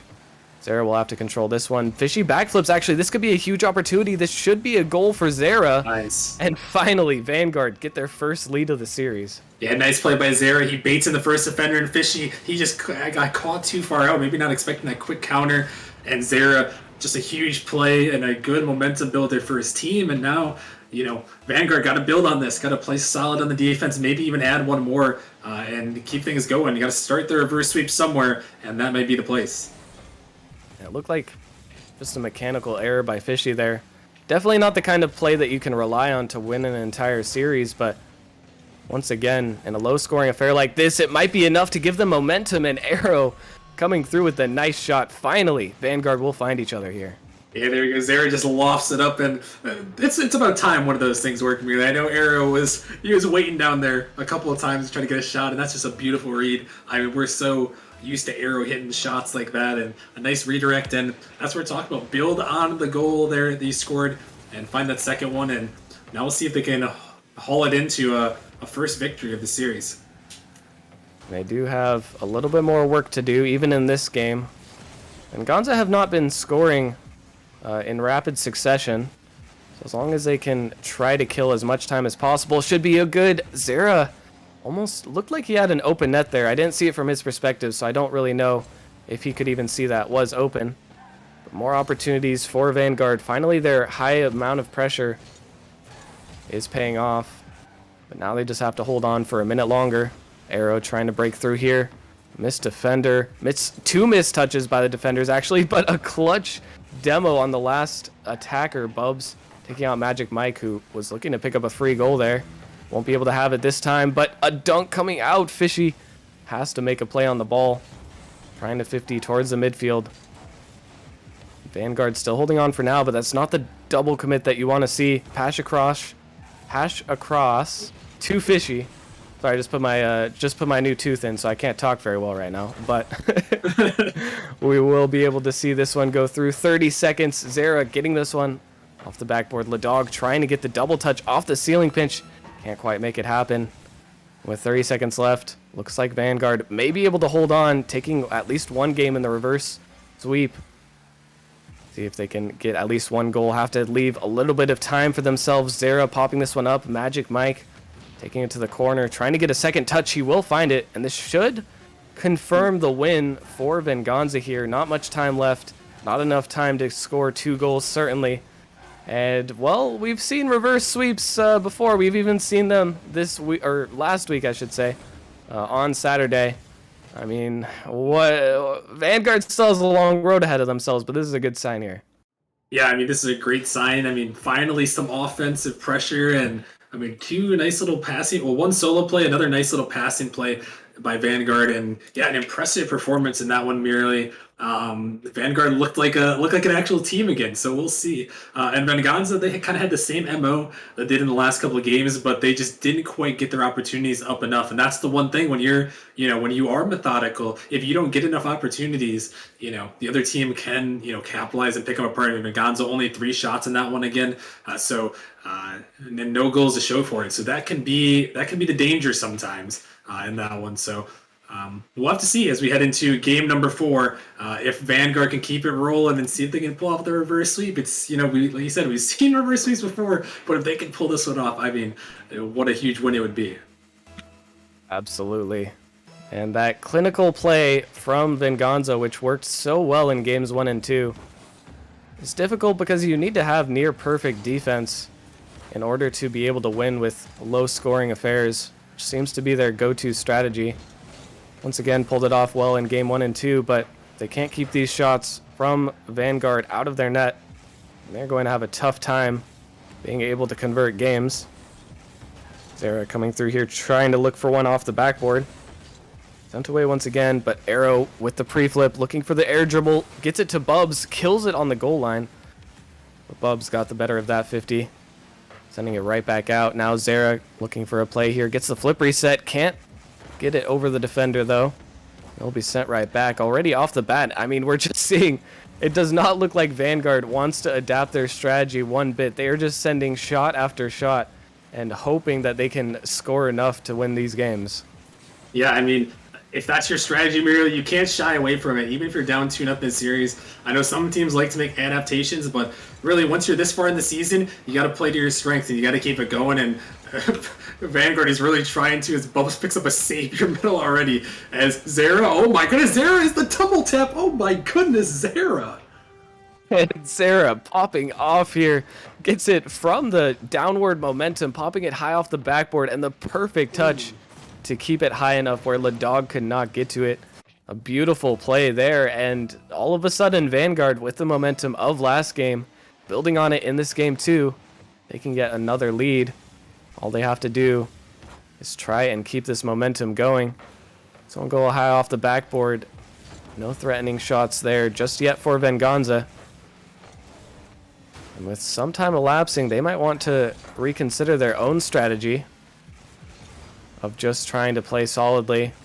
Worked so far, but now that Vanguard has started popping off a little bit, doesn't seem to be as effective. Bubs trying to make a play of his own happen. Can he beat Arrow? Won't quite be able to make it there, but still a good 50. And double commit on the back line. This one will be sent through. But Venganza once again getting sent back to their half, and even the shots that they're getting in this series, Austin, I mean, they had 3 shots last game. I hardly remember any of them. It feels like the opportunities they're getting have not been anywhere near the same quality as games 1 and 2. Yeah, I mean, you said it perfectly there. The quality is not there. And when you're a counterattack team merely looking for opportunities, they have to be quality. If you're not getting quality opportunities, that's how this Vanguard offense, that's how it'll work. That's how their strategy will work.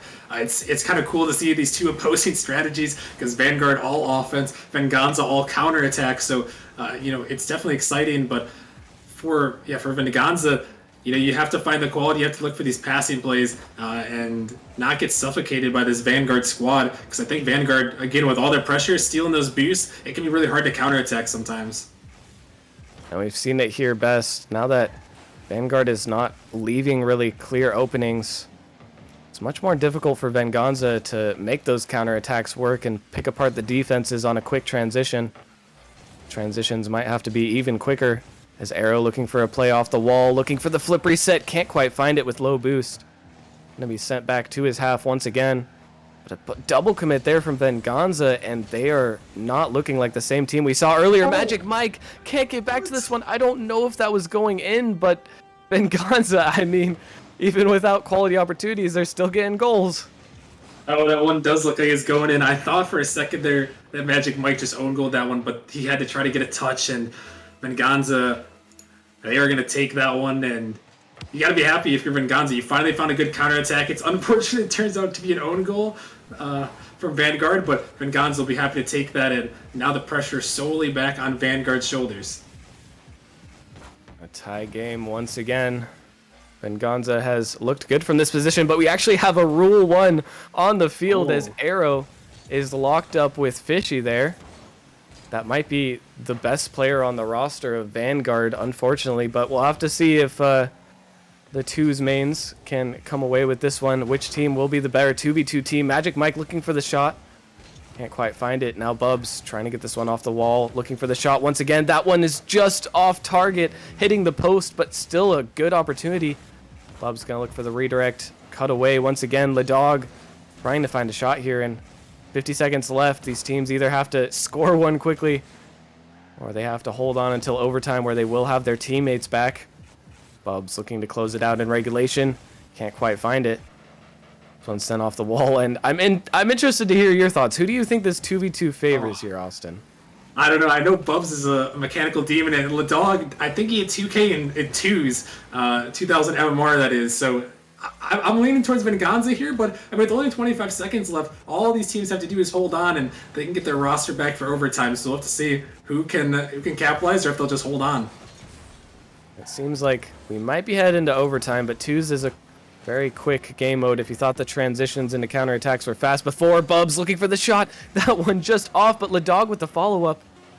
Ball will roll up for one more opportunity for Bubs with a good ceiling shot attempt. I don't think he can get under this one, though. Oh, no. And it will be sent away. Magic Mike might have an opportunity to take a shot here. Ladog just barely gets back to it, and it looks like the game will be decided by 3v3. Once again, barring any more Rule 1s.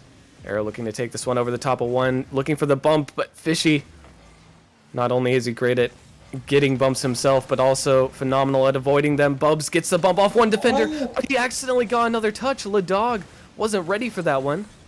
That could have been the series right there. A little bit of an unfortunate mishap. Now Ladog on the 1v1 looking to get this one past. Can't quite find it. And Venganza just barely not scoring, but things are looking a little dicey for Vanguard here.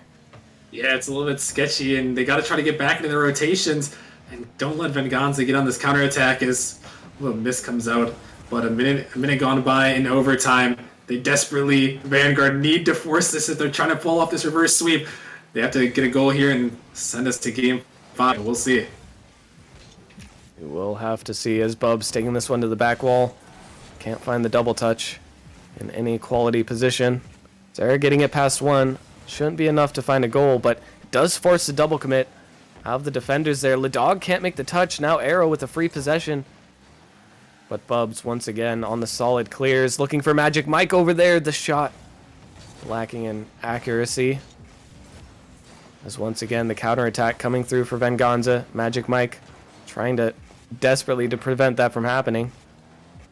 One sent into the half once again. Arrow looking for the touch. Fishy, not the best touch there, but Ladog ready for it. Ball bounced straight off the ceiling, but will be poised to take that one through. Magic Mike with no boost, looking for the 50. Does find it.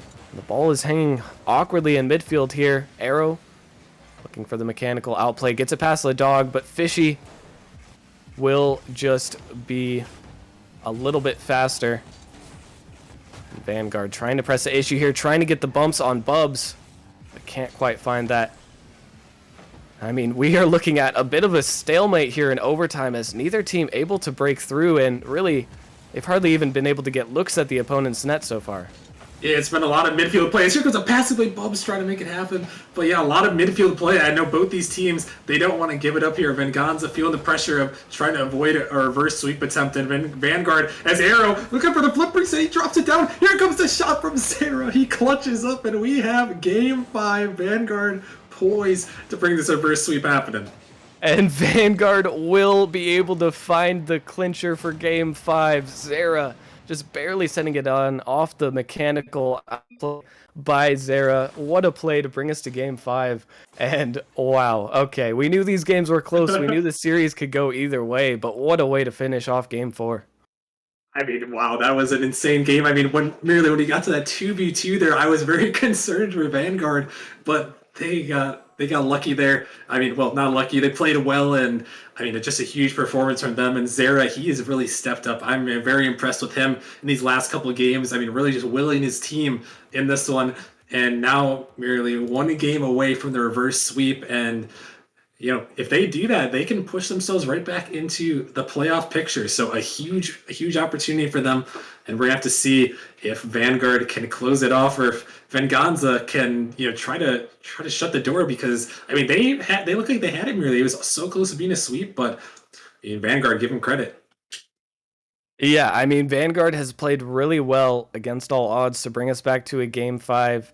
The low-scoring affairs favor Venganza in the beginning, but now that Vanguard has been able to just even amp up the pressure more, been able to force the issue, take us to a Game 5 here, we will see, as someone in chat said, I didn't see, but the Arrow versus Bubs Game 5 is absolutely hype, and we'll have to see how it plays out. Right off the kickoff, Arrow looking for a dunk into the net, gets the bump. Zera might have a free shot, and Zera, once again, the same kind of play as what ended off last game, and Vanguard take an early lead.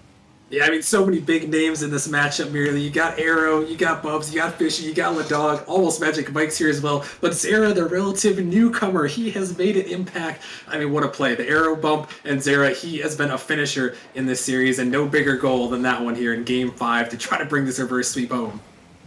And what a great way to start it off for Vanguard. The series started off with a goal in 6 seconds on themselves. Now, in Game 5, they are the ones to attack first in the opening seconds, but they still have a lot of work to be done. Certainly will be feeling more confident with the 1-goal advantage.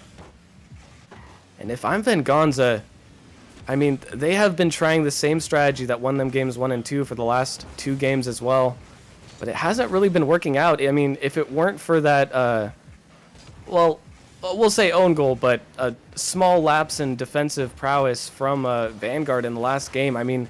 There was a good chance that they just don't score at all in games 3 and 4. It seems to me at least like they have to try to make some slight adaptation here in order to try and take it to this Vanguard team that now looks to be on fire. Yeah, Bubs and Ladog, two very mechanical players, and you can't count on Fishy. They have the opportunity merely to be an offensive team. Oh my goodness, this one pinching into the net, and there is some offense. Ladog puts it home, and who cares what we say? Ladog's going to score. Well, I wanted you to answer my question, but I guess Venganza can answer it as well, as they managed to get the pinch in. A little bit of an unconventional double commit for the pinch there, but it works out perfectly for them. Now at a tie game in game number 5. Could be anyone's game. A big double commit by Zera, though. The net is temporarily open, and Bubs will not miss the shot. That's a really unfortunate double commit, and Venganza will capitalize immediately. Yeah, just the double commit. It comes back to bite him, and almost Magic Mike. He's so close to hitting that one. But Bubs, just a good way to capitalize. And merely, again, I guess who cares what we have to say? Venganza says we're going to stick to our guns. We're going to play our counterattack game. We are going to punish Vanguard for their mistakes. And it's worked out from here as they come back after that first goal to find the lead. Vanguard looking much more susceptible now with these uncomfortable plays. Find themselves in a position where once again they have to battle from behind. They haven't been successful at any point in this series in this position so far. But they are still most definitely in this. Magic Mike looking for a touch, but he can't quite find it. That one's going to go high. Zera has to make a touch here, and he can't. Bub's going to come through and send that one home. Now a 2-goal advantage for Venganza. Yeah, Venganza, again, just the counterattack. Zera, that's just such a tough read there. And Bubs is bearing down on your net, and all of a sudden the tables have turned for Venganza. They are feeling it right now, and they are not trying to get reverse swept right here, and they're going to do whatever it takes to make it happen. But still 3 minutes remaining. We could be seeing one of our highest scoring games ever, or in this series at least, if Vanguard's able to make something happen here, is they're trying right there with a huge demo. They will definitely be trying to make something miraculous happen here. I don't even think we've seen very many, if any, 2-goal advantages in this series. I think only one from Vanguard. But if any team can do it, it's Vanguard. They've had the pressure. They've had the shot totals to make this comeback happen. Just have to apply that to a position where they can find quality shots as well as a lot of them. But Venganza looking to put the clamps on. They are not going to be trying to let this Vanguard team get into their half so easily. As Bubs himself looking for this one, looking for the net. Ladog tries to redirect it. Can't quite find it. The shot sent back, but Fishy once again patient on the goal line. Now looking to be patient on offense, trying to dunk Magic Mike. Can't quite get the touch. And 2 minutes left. Vanguard have to apply even more pressure if they want the chance to bring this one to a tie game. But so much work to be done. And this Venganza roster, I mean, they have not been conceding quickly. They have not been scoring quickly. I think this is the most goals we've seen them score in a game, and they might be able to add another one. Bub's sending this one through, and he will break past all the defenders. Bub's just stepping up huge for his team again. Vanguard, they're just double committing, and that is the that's the big fortunate thing, really, when you're up and you are a defensive team or a counterattack team. You have to force Vanguard to make those plays, and it's all on Vanguard to make the offense. And I mean, they couldn't quite, and Venganza's been able to capitalize. Bubs with the hat trick, and they just got a minute and a half here. But Vanguard, like you said, if there's any team that can make a comeback here, it's got to be Vanguard with their offense. But the time is dwindling away quickly. And I don't want to say that this one is out of reach, but as Fishy puts another one in, it looks like it just might be a 4-goal advantage now for Venganza, and they don't look like they're folding. No, they are not. Just another goal for Venganza. They are denying this, but I mean, Vanguard has put on a valiant effort to bring it back. And a minute 20, it's not quite looking possible. But you never know, Mary. We've seen some crazy things happen before. Who knows what Vanguard can do if they can get one quickly here?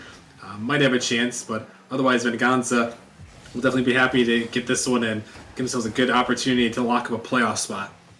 And only 1 minute remaining. Venganza's defense has not looked like they're going to give up 4 goals in 59 seconds, but like you said, crazier things have happened.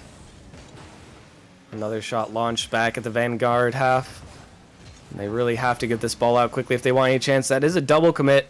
Ladog should be back for this ball, at least being able to kill enough time to make the win more convincing. Fishy with that save should be sealing the deal, and I don't really think it's possible for Vanguard anymore, although, wait a second, I've seen 3 kickoff goals in succession before. Maybe that was in my ranked games at Champ 3, but I think it's possible. I mean, a nice little shot here, and it could be possible. It could be possible. Just don't go away yet. We'll see what they can do here. All going to depend on this kickoff, though.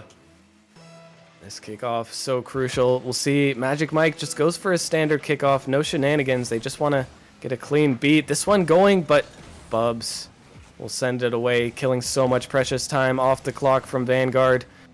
Not a 50, actually. Zera will be able to get this one up. If he can get a quick shot on, that one saved away, and Ladog will prevent any late-game shenanigans from happening. Ball sent back, and that will all but confirm Venganza after a little bit of content going to Game 5 will be able to clinch, and they are going to be taking this in 5. Oh, as Bubs gonna find the redirect on his own goal at the last second. That's actually a good shot there from Bubs, and yeah, I mean, just a huge performance in this one from these guys, and I mean, Venganza just, I mean, maybe they held strong. The counterattack offense is working, and their win streak is continuing. So you got to be happy if you're them. And I mean, a good way to hold off against a very solid Vanguard team. And Venganza now, I think it's 5 wins in a row for them. And this one is they are looking to pretty much lock up a playoff spot. So a shout out to them, and yeah, we'll definitely be seeing Venganza and Vanguard around come postseason time. Yeah, and I'm excited to watch both of these teams play again. It seemed like Vanguard, they had the pressure, but just couldn't quite convert enough opportunities and let Venganza in the end have too many counterattacks. But great play from both of these teams.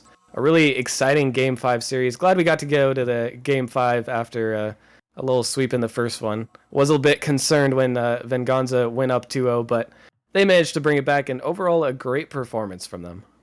Yeah, it really was a great performance. So congratulations to Venganza on taking the dub. And a couple quick shout outs before we go to break. Got to shout out Z Hate for resubscribing for 2 months, and also, of course, got to shout out the Nemesis merch. Make sure to go check it out in the store below. Again, we'll be adding some new stuff relatively soon, so make sure you guys are checking it out.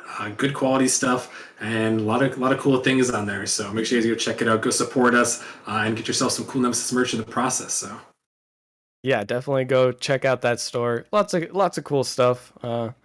Plenty of nice merch there, but we will be taking a short break, almost perfectly on schedule now. after that game 5. Thanks for making our schedule good again, guys. Venganza Vanguard, absolute goats there. But we will be taking a short break before we head into our third matchup of the night, which will be, one second, Kings versus Mafiosos, another battle for two teams that are very close in the playoff race. You won't want to miss that one, so stay tuned, and we'll be right back after this short break.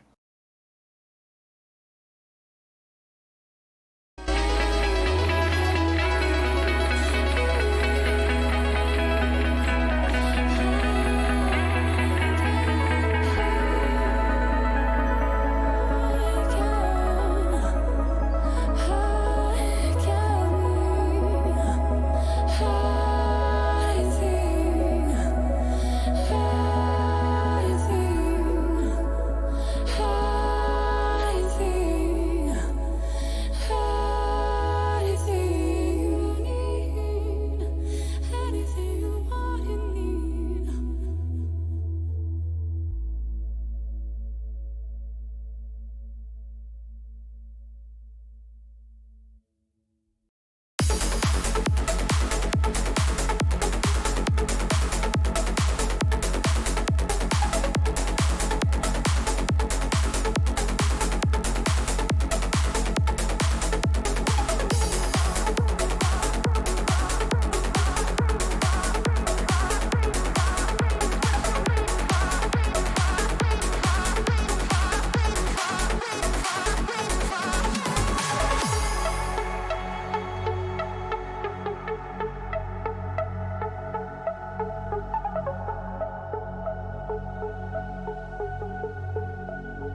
started to fall. And where were you? How could I know you were falling too? Grabbing the wind, cutting my skin, but it's hard because I'm falling. Tell me why I'm falling. Oh, life's calling, but it's hard because I'm falling. All right, welcome back, ladies and gentlemen, to our final match of the night here in Week 9, the last week of the regular season in Nemesis for Season 7. And boy, do we have a good one here to end off the night. Kings versus Mafiosos, a battle for the Mountain Division Championship potentially here is on the line. I'm Rockman, joined by another Ascension teammate. Ascension just taking up the boost, taking up the stream tonight, Jaegers. How are you doing? I'm doing fantastic, Austin. I'm ready for this matchup. Kings 8-8 versus Mafiosos 7-9, gunning for the division lead. The Mafiosos in this stream tonight, they need to win either 3-0 or 3-1 to take the division lead. If it goes to 5, the Kings keep the division lead. And man, I'm just looking for a good one here, Austin. Yeah, I am also looking for a good one as well. Quick shout out to Krippus for gifting a sub earlier in the stream. Didn't get a shout out before. Yeah, a couple hours ago, way back when. But he's also helping us stream tonight. So shout out to Krippus for helping us out here on the stream and for supporting the channel. And shout out Mr. Silent for the raid. But yeah, Jaegers, this one should be a good one. Kings versus Mafiosos. The last time, like you mentioned, Mafiosos, it's important that they win in 4 or less here because they will not hold the tiebreaker otherwise. Because last time Kings took the game in Game 5. So Jaegers, we may be lining ourselves up for a match that's going the distance. I mean, fingers crossed. I mean, what a way to end the night to start off the last week of the regular season. And I mean, Austin, at this point, I just can't wait for playoffs because I mean, these matches have been going so hard and like they've just been going the distance, and it's just really excited Rocket League. Yeah. No, I completely agree with you. I mean, play-ins are starting next week, and then we get a week break for Worlds, but then playoffs are right back at it. So I mean, it should be it's gonna be a fun time. But I think we have everyone in here in the lobby. I don't know if we can confirm that or not. But Jaegers, I'm curious, who do you think's taking this one? Are Mafiosos going to be able to win in 4 or less, or do you think the Kings can at least force it to a Game 5? Austin, this is always tough. It's always hard making these predictions. Always hard being right all the time. I think the Mafiosos are taking it 3-1. I think they're gonna do what they have to do to get this division, and they're gonna play well doing so. All right. Well, we will have to see if they can do it here. I have to wonder if they know about the stakes on the line here. Discord is rocking with the Kings here, 43-20, so a little bit lopsided in the Discord there. So Mafiosos is definitely the underdog there, but we'll have to see if they'll be the underdogs on the pitch here. As we're going to start this one out here with these rosters. Kings versus Mafiosos. You get Kings in the red here. They have Grambo, Pelosa, and Ray Ray, and then Mafiosos with Jake, Drago, and Alleged Death. And Jake here, Jaegers, making his return to the Mafiosos squad after not being on at the beginning of the season. I'm curious what you think about him as possibly a player to watch out for, and then maybe a little bit about the Kings roster. I mean, Jake's just a very good player all around. I do know he's been around for at least 2, maybe. This might be his 3rd season, if I'm not mistaken, on the losing side of the pineapple reverse sweep, if I remember correctly. But I mean, just been a mainstay in Nemesis and the Rival League, and a very good player in his own right. Yeah, definitely a solid player, and I know Sands and the Mafiosos are happy to have him back here. And he's got another new player, Alleged Death, who they picked up recently.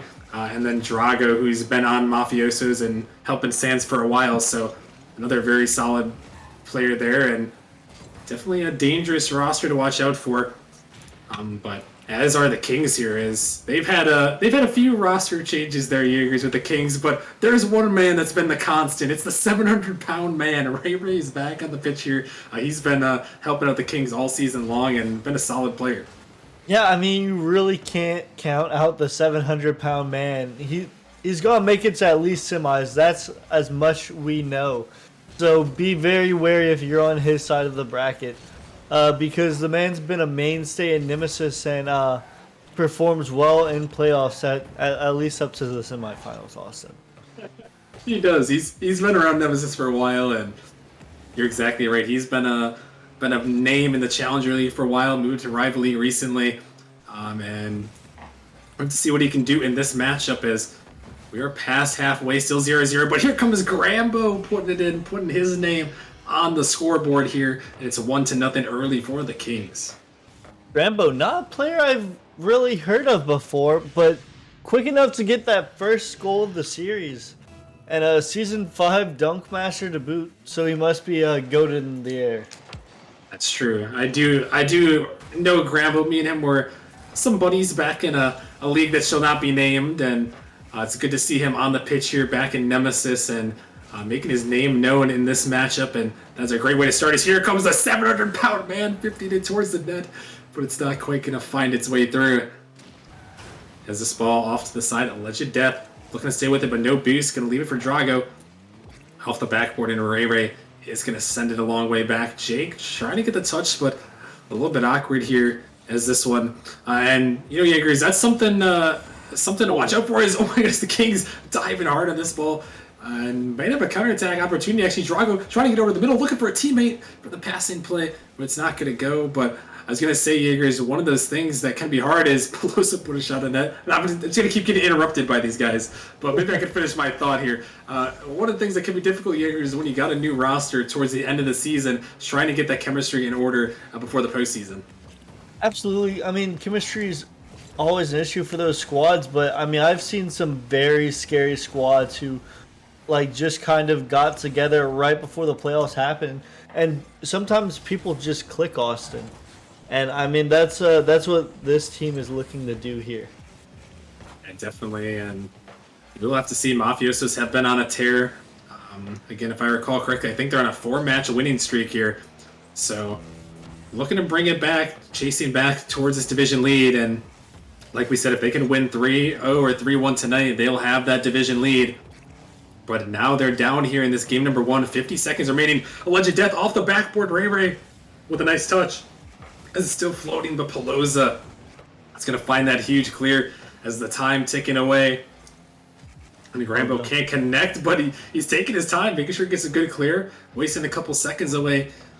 As this one's sent back in, and it's all coming down to this here.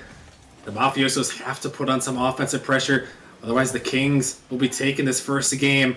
Very crucial one as Pelosa sending it away to Drago, but Ray, he is caught way out. It's just Grambo, and Nettie has to make this touch, and he's going to own goal. He does make the touch, but not where you want it to go. Austin, that is not the way you want the equalizer to score, especially with 14 seconds left on the clock. Grambo went up with good intentions, but ended up own-goaling and giving the Mafiosos just a little bit of life here in this game 1. Yeah, and that's a heartbreaking one. You're leading the entire game, but that one goes the wrong way, but he almost answered back here. With Drago with a clutch play, and now Mafiosos, can they end it in regulation? They send it down, but Ray waiting on the backboard. He's trying to get it up, but we are going to have overtime in game number 1. And I mean, I feel like the Mafiosos have all the momentum right now, almost getting a shot off the kickoff goal. But I mean, anytime you own goal to equalize with 14 seconds left, it's a mental block now. You have to get back into it mentally. And now the Kings do have an uphill battle, which they could finish off here, but Jake makes it back in time. But there it goes. Ray, the 700-pound man, just a little bit quicker, and capitalizing on the Mafiosos unable to hit the ball on defense. Yeah, that was huge there from Ray. He has been great all season for the Kings, and just a clutch goal in overtime, a huge one for the Kings. As now, really, Jaegers, this is a weird situation that we're in for this division. With the way the tiebreakers are working right now, obviously it won't solely be decided by this match here, but if the Kings are able to win one more, at least at the end of the night, they will be in the division lead. Absolutely. I mean, the Kings, obviously, they want to win it. But if they win one more, they kind of have another breath here and get that coveted playoff spot every team wants. Yeah, it's going to be huge. But now we're going to look to game 2, and it's interesting, Jaegers. The Mafiosos, whether they know it or not, they are in a dangerous situation if they want to get this division outright tonight. They're going to have to pull off, I guess, is a reverse sweep at the moment. They're going to have to win 3 straight here, and they're going to have to recover after losing that last game in overtime. It's a gentleman's sweep. You give the other team a game, and you just finish off from there. But that being said, this is just no mere gentleman's sweep. This Kings team beat them before, like in Game 5. So I mean, this is just a very good Kings team, and Mafiosos have their work cut out for them. They definitely do. But as we head into this one, we will see if the Mafiosos can battle back here and keep their win streak going, or if the Kings can try to find their second game in this series and hold on to the division for the night at least. But lots to be determined as Drago going to beat it by 1. Legend Death sending into the King's zone. Grambo on a connection here, going to look to dribble, finding a 50, but Drago a little bit too strong, and here comes Drago trying to out 50 the 700-pound man, but that is not going to happen. This one's sent to the corner by Ray. Jake is there off the backboard opportunity here, but Pelosa with a nice touch. He's made some timely touches. Oh my goodness, Ray off the ceiling. What is he doing? The man is a menace. Can he turn it into offense here and shot towards the net, but it's saved away. Oh my goodness, that is some confidence there, Jaegers, for Ray. Austin, what was that? I mean, like he just went off the ceiling, off his own ceiling to challenge that. That was just, I mean, it was uncalled for, but I mean, it worked out for him. So I don't know. It's either brave or dumb, but it worked out, so it looks good. And as Bagels usually says, it's always an entertaining one when Ray's on the pitch. Shout out to Bagels for the 21 months, by the way, on the resub. But he's definitely right. Whenever Ray's on the pitch, you got to be careful. He's always a man that'll give you some content, and that was it. Oh my goodness, what a play! What? The back and forth, and Jake puts it home. Oh my goodness! Death to Jake, Drago to back to Jake, and Jake to the back of the net. That's a way to kick off scoring, Austin, this game too. My goodness, Jaegers, that would have been the best passing play I've ever seen with all 3 members involved. Yeah, no, that was 4 passes, Austin. I've never it's like that.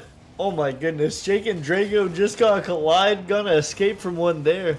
But no, it just reminds me of that little clip of I believe it was Musty, Garrett G, and Justin just passing the ball maybe like 7 times back and forth, ended up scoring. That was just very impressive play by the Mafiosos, showing off their team chemistry. Yeah, and that's something we talked about earlier. We weren't sure what their team chemistry was going to be this late into the season, but it is all on there. It's Legend Death gonna backflip and save that one away. And just a huge goal for the Mafiosos as they are wanting this division. Drago off the backboard. This one floating, but a huge save comes through. Jake and Alleged Death combine, but they're going to be able to get it away as we're down to 2 minutes remaining in Game 2. A little bit of a low-scoring affair in this one. The Kings looking to battle back. Pelosa sending it in. Jake going to bang it down. Alleged Death looking for the redirect, but can't find it. Grambo in the midfield. A little bit dangerous. A shot comes through, but Grambo again making a huge save once more. And Jaegers, with under 2 minutes remaining, the Kings, they battled back before. We saw in the last one, well, I guess Mafiosos battled back, but Kings were able to hold on. And with 1:40 left, what are you looking to see from the Kings here to try to tie this one up? I'm looking for the Kings to put it in the back of the net. Okay. Rambo, like your boy, has a nice aerial shot, hits it up left, just straight slots it. And Austin, you asked me what they need to do. It's that. Score, we'll just talk it into existence, I guess. There, as wow, what a nice little shot there from Grambo, and he puts the Kings back into this one as Pelosa. They're looking to take the lead now, but Ray denied by Drago, who's on the dribble, looking to get past Grambo, but Grambo denied it in the midfield. This ball up in the midfield, Alleged Death for the shot, but Pelosa, huge defensive play, able to get that one away. Is the shot towards net by Jake. A bump comes through. Jake might have an opportunity. Looking for the shot, and he puts it in. What a huge play for the Mafiosos. Just an unfortunate save by the Kings. I mean, so much pressure by the Mafiosos. Grambo not able to get the touch that he wanted. And Ray Ray caught in no man's land, not quite sure where to go. And the Mafiosos regained their lead by just sheer force, it seemed like. Yeah, I mean, there's a huge bump to open things up, and here comes Grambo looking for the shot, but a follow-up comes through from Ray Ray. It's off the post. The net kind of open, but Jake is going to clear it away to Drago. He's trying to find that touch, and not going to go as we are under a minute remaining in this one. The Mafiosos find themselves back out in front, and here comes a Legend Death looking for another one. He finds the back of the net, and it's a 2-goal advantage now for the Mafiosos. Just a really good slot by Death. Off the pass from Jake, and Grambo not quite quick enough. Looks like he engaged his boost just a tad too late. Wasn't able to get back in time. And I mean, the Mafiosos division lead hopes are still aligned, it looks like. Barring anything unforeseen happening in this 38 seconds. Yeah, they're looking to keep this one. It is a shot towards the net. Grambo is going to get absolutely donked out. A Legend Death put him in a second. Yeah, no, Alleged Death, it's just a case of him just being slightly quicker. Like, Grambo tried to clear it away, but, I mean, Death was just there to dunk him away, and, I mean, with 33 seconds left, I don't see the Kings coming back from this one.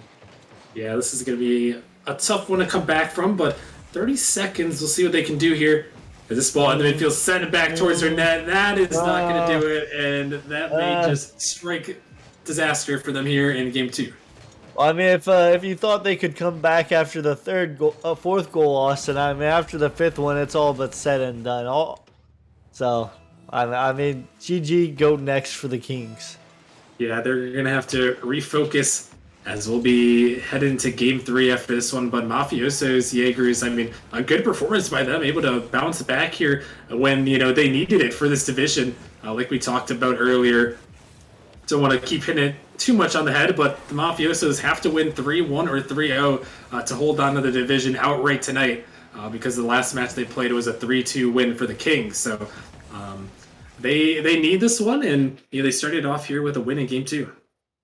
Yeah, I mean, they just showed up and maybe caught the Kings a bit off guard. I mean, after the first game, it looked like it was going to be a really close series, and the Mafiosos just blew that Game 2 out of the water.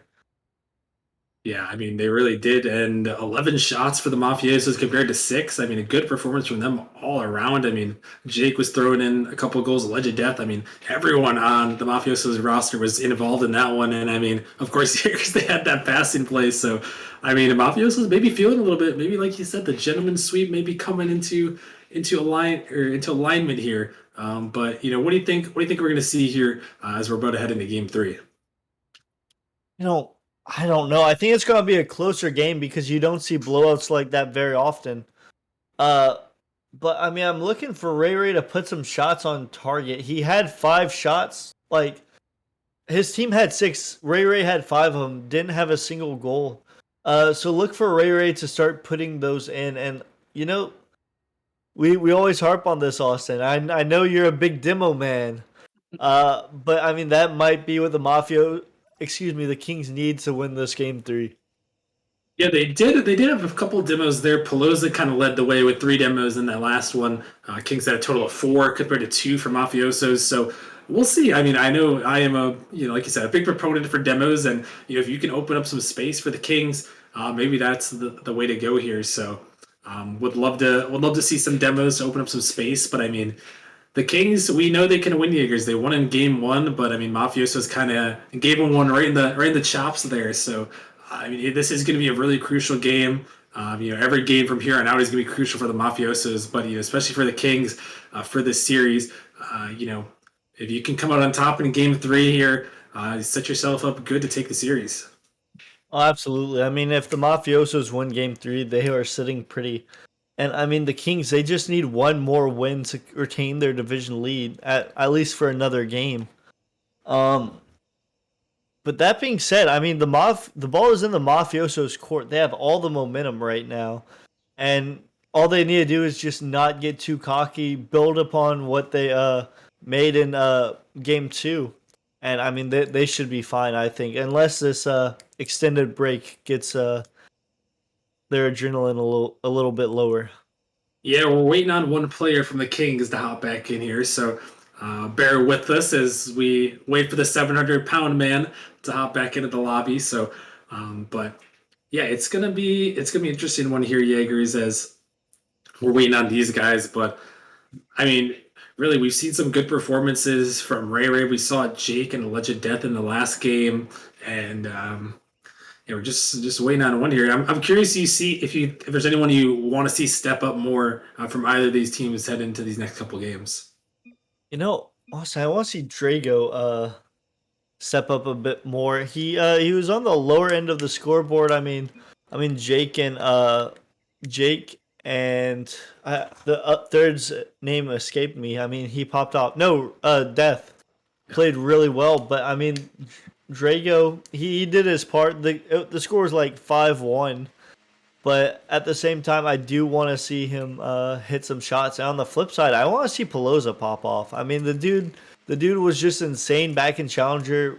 I believe it was season 6 before they lost to the Venom on their way to Venom's way to grand finals. I think so. As Jake is going to come out, he's going to start the scoring. Mafioso's picking up right where they left off. And I'm not gonna lie to you, Austin. I have this weird glitch where I'm just staring at a blank field, so I didn't even know the game started. Well, that is one way to do it. But yeah, we are underway here in game number 3, and yeah, Jake just put in a huge shot to set things up for his team. And yeah, no, I also do want to see if Drago will step up a little bit here. The man is a former champion in the Rival League way back in season 5 when he was on the Thunderbirds, formerly known as the Panthers. But he was a huge performer for them as they took down, I believe, Blaze in that championship there. And we're going to have to see if he can step up as Alleged Death trying to find the dunk here, dropping in midfield. Here comes Drago looking for the shot, but a little bit awkward from what we wanted. And now Pelosa able to get this one out. A counterattack opportunity. The net wide open. Drago racing back, and he makes the save on the goal line. But wait a minute. The Kings my goodness. But the save comes through. I mean, Drago with extremely good back-to-back saves. Had a dive for the first one, made it back for the second. And a nice little dribble play pass to the man. Must be listening to the stream, Austin, because he's really stepping up in this game 3. He really is. Oh no! Caster's curse, baby. You know, I hate doing this, Austin. like I hate jinxing people. That's my least favorite thing to do. Just an unfortunate whiff by Drago to tie up this game. Yeah, that one looks like maybe got servered a little bit there, but sometimes that happens. And I mean, close attempt, but the Kings are happy to take it here as they are trying to hold on to this division. If they can win this game, they will hold on the division for tonight at the very least, and with a win on Wednesday as well, they can take the division and clinch a playoff spot. But Mafiosos, they don't want any of that. As Alleged Death trying to get it towards the net, but it's saved away. As Drago, he's going to get it by 2. The net is open, and here comes Jake, and he puts it in. The Kings lost in the sauce a little bit.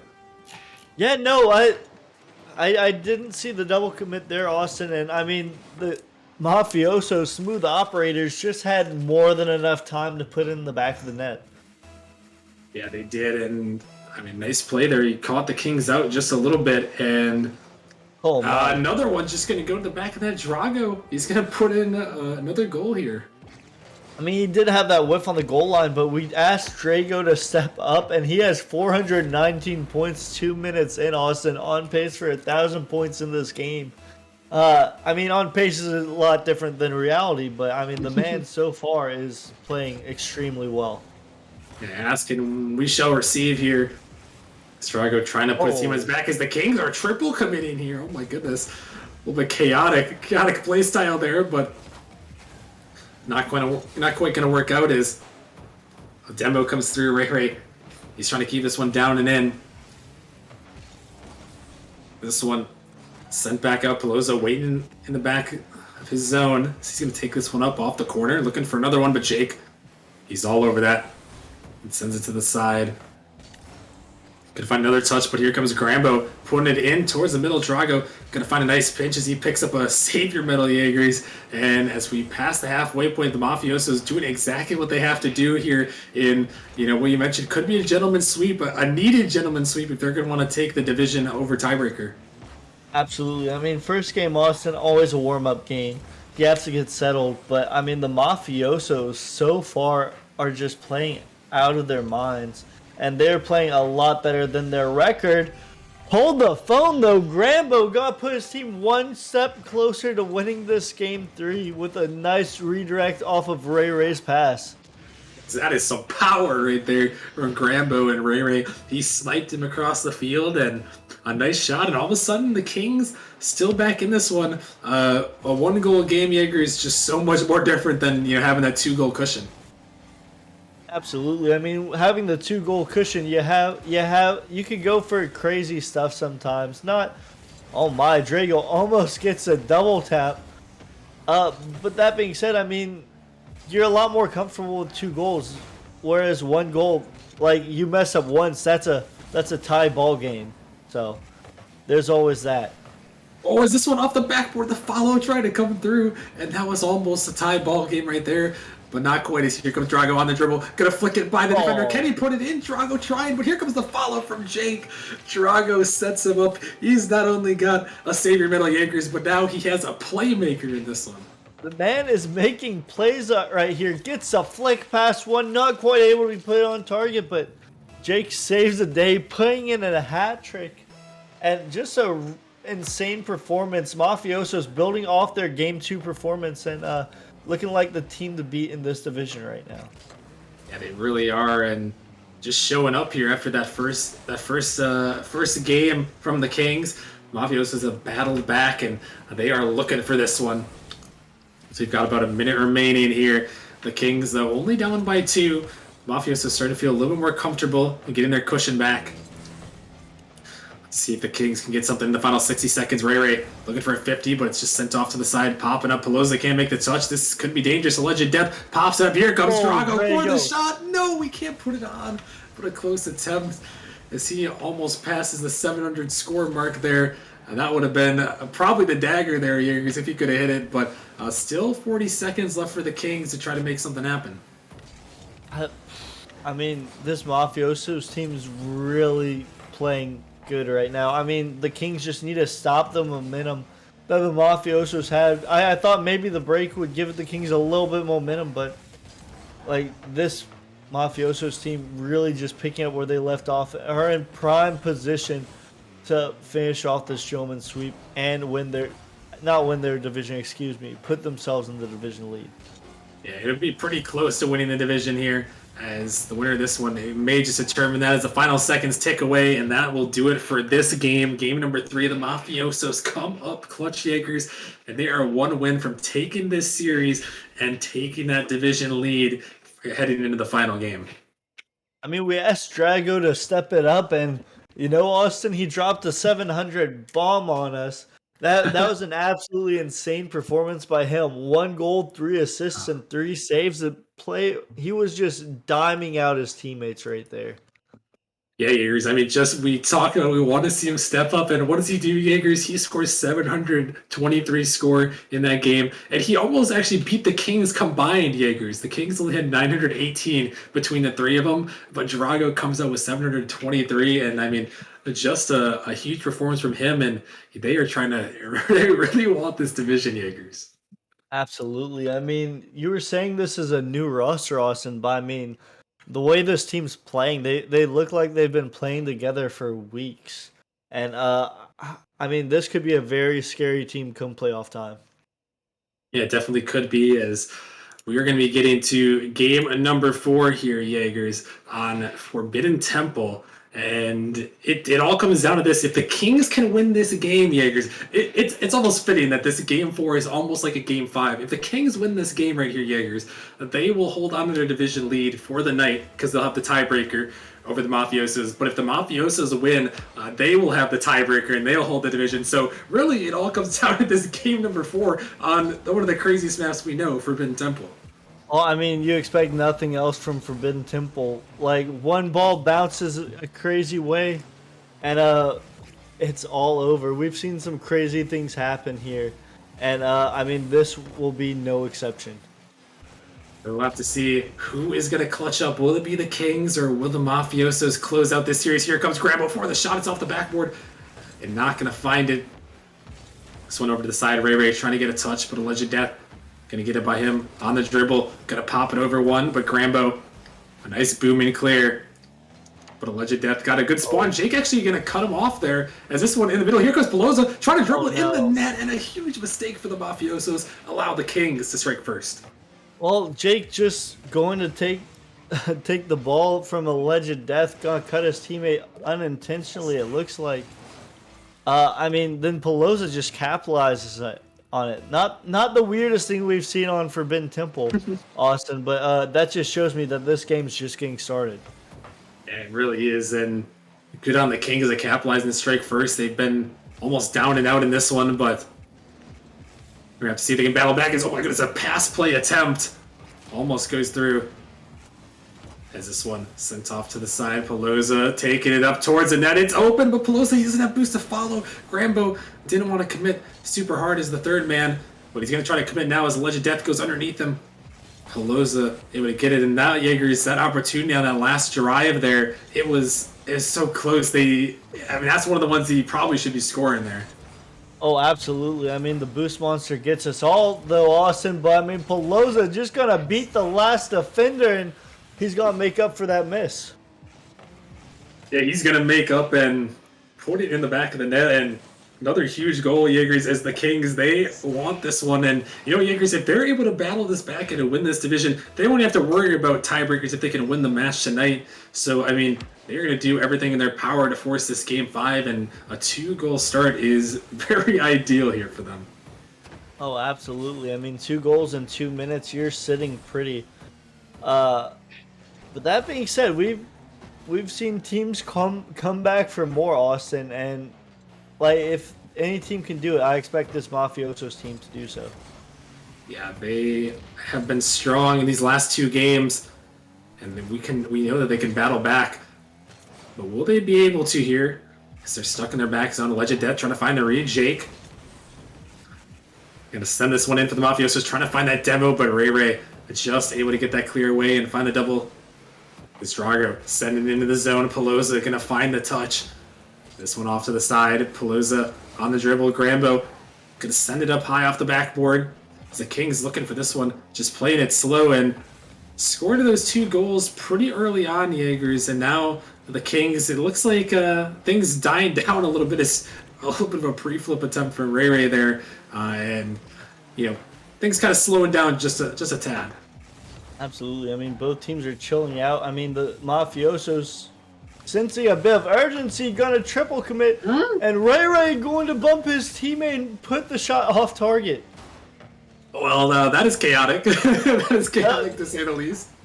Yeah, that was different, Austin. That was something. Hey, sometimes it's good to be different, Jaegers. Maybe not saving the ball away from your teammates, but sometimes it's good to be different. Good to be different, but not not always good. Well, I don't know. That's all I gotta say about that. I would a little bit unfortunate, but the Kings hopefully gonna try to not regret that one, as they still have a 2-goal lead here. So still room for error as we're down to a minute 30 here in Game 4. The Kings can hold on to this one. They can at least hold the tiebreaker for the division. Here comes Grambo for the shot, but Drago, he shuts it down, and the Mafiosos, they gotta get going here, Jaegers, as we've only got about a minute left to play, and they need to strike twice. Absolutely. I mean, they just need to send everyone here. I mean, with a minute left, they have nothing else to lose. I mean, they just need to put some shots on target. Only 3 for the game, and Grambo just gotta put another one. Jake gonna get a nice pre-flip to save that away. I just assumed that was in the back of the net, and the Mafiosos look to do a counterattack here. Oh, they're so close on that counter, and Jake, that was a huge save. Like you said, the pre-flip to try to keep his team alive for this division tie. But this one dropped in the midfield. No legend death for the shot. Grambo is going to make the save with 30 seconds remaining as they send it down. Ray gonna fake this one out, but only 30 seconds. The Mafiosos need to strike twice if they're gonna want to get this tiebreaker for this division. As this ball popped up, the time, such a menace here. Ray popping this up in the midfield. Pelosa, he's gonna send it down. Do they have a counter attack in them in the final seconds? Mafiosos, they're trying. The Legend Death looking for a touch, but it's sent back in their zone. And that ball in their corner, that is going to do it here, Jaegers. The Kings are going to force a Game 5. Well, the series is not over, but, the Kings, at least, Jaegers, are going to hold on to their division tiebreaker for the night. And, hey, why not go to a Game 5 while we're at it? Absolutely. I couldn't think of a better way to end off the night. Kings Mafiosos Game 5. And, Austin, this one could go either way. I mean, it's really a tale of two teams. Like, the Kings... I don't want to say this, but it kind of looks like they're getting away with them. But whenever the Mafiosos win, they've been popping off. Yeah, they really have, and now Jaegers, it all comes down to this, and we talked about it with this division, how it's working out. Again, Kings at 8-8, Mafiosos at 7-9, and Mafiosos, if they win this game, still Jaegers, they can at least be in a tie for that top spot. Obviously, Kings are the tiebreaker, but then it'll all come down to match number 18. So either way, this is almost this has got to be a must-win for Mafiosos. They need to win this game here, win this Game 5, and give themselves a chance to take it on Wednesday. Absolutely. I mean, Ray, the 700-pound man's got to kick him off right away with the top left corner placement. Just a huge shot for Ray, and that is how you start a Game 5 there, Jaegers. What a shot for Ray. Well, I'm not sure the percentage on it, Austin, but someone always says the person who scores first in Game 5 always has the advantage. I mean, it's not always true. Bounce backs happen. Drago's got to pull in the back of the net here. But I mean, yeah, no, that basically just I don't know, took away the any advantage Kings had 6 seconds into this game. Yeah, that one, a tough one to come back from for the Kings, but the Mafiosos with their, possibly their playoff hopes on the line here. I mean, this is Jaegers, one of those must wins. I mean, right now, oh my goodness, a legend puts it in the Mafiosos after going down really early. We're only 17 seconds in, and they're going to score this one. This unfortunate touch by Pelosa probably should have let that one go right into a Legend Death's arms. And, I mean, 17 seconds in, we already have a score. Not a high scoring affair, but it's looking like it might be.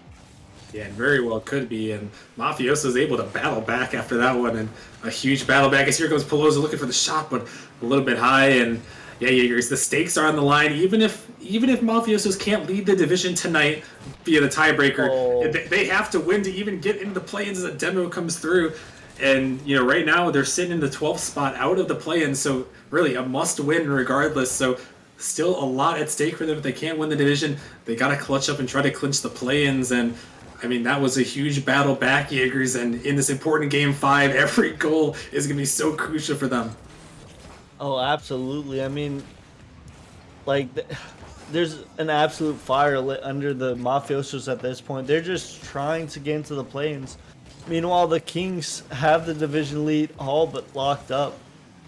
And, I feel like the Mafiosos, just playing with a little bit more tenacity, are going to have the advantage here. Yeah, they have played strong here, and they've shown some resolve in this series. After dropping the first game, they battled back and won the next two, and then they just lost the last game. Can they clutch up and win Game 5? We're going to have to see this ball in the midfield. Jake trying to keep it close. But Grambo on the dribble, going to find a 50. Drago off the backboard looking for a pinch. Oh my goodness, this one is going all the way back. Jake, he's racing. He is dangerous, but he's going to make the clutch save. And if that one would have went in, I would have been a little bit of a sad man there. That was an insane pinch across the field. I mean, was that a psycho, Austin? Can that be considered a cycle? I'm not too sure. It looked like it came off its own backboard, but I wasn't 100% sure. But that being said, I mean, this is just a very back and forth game, and I mean, it's looking like it's gonna be a good one.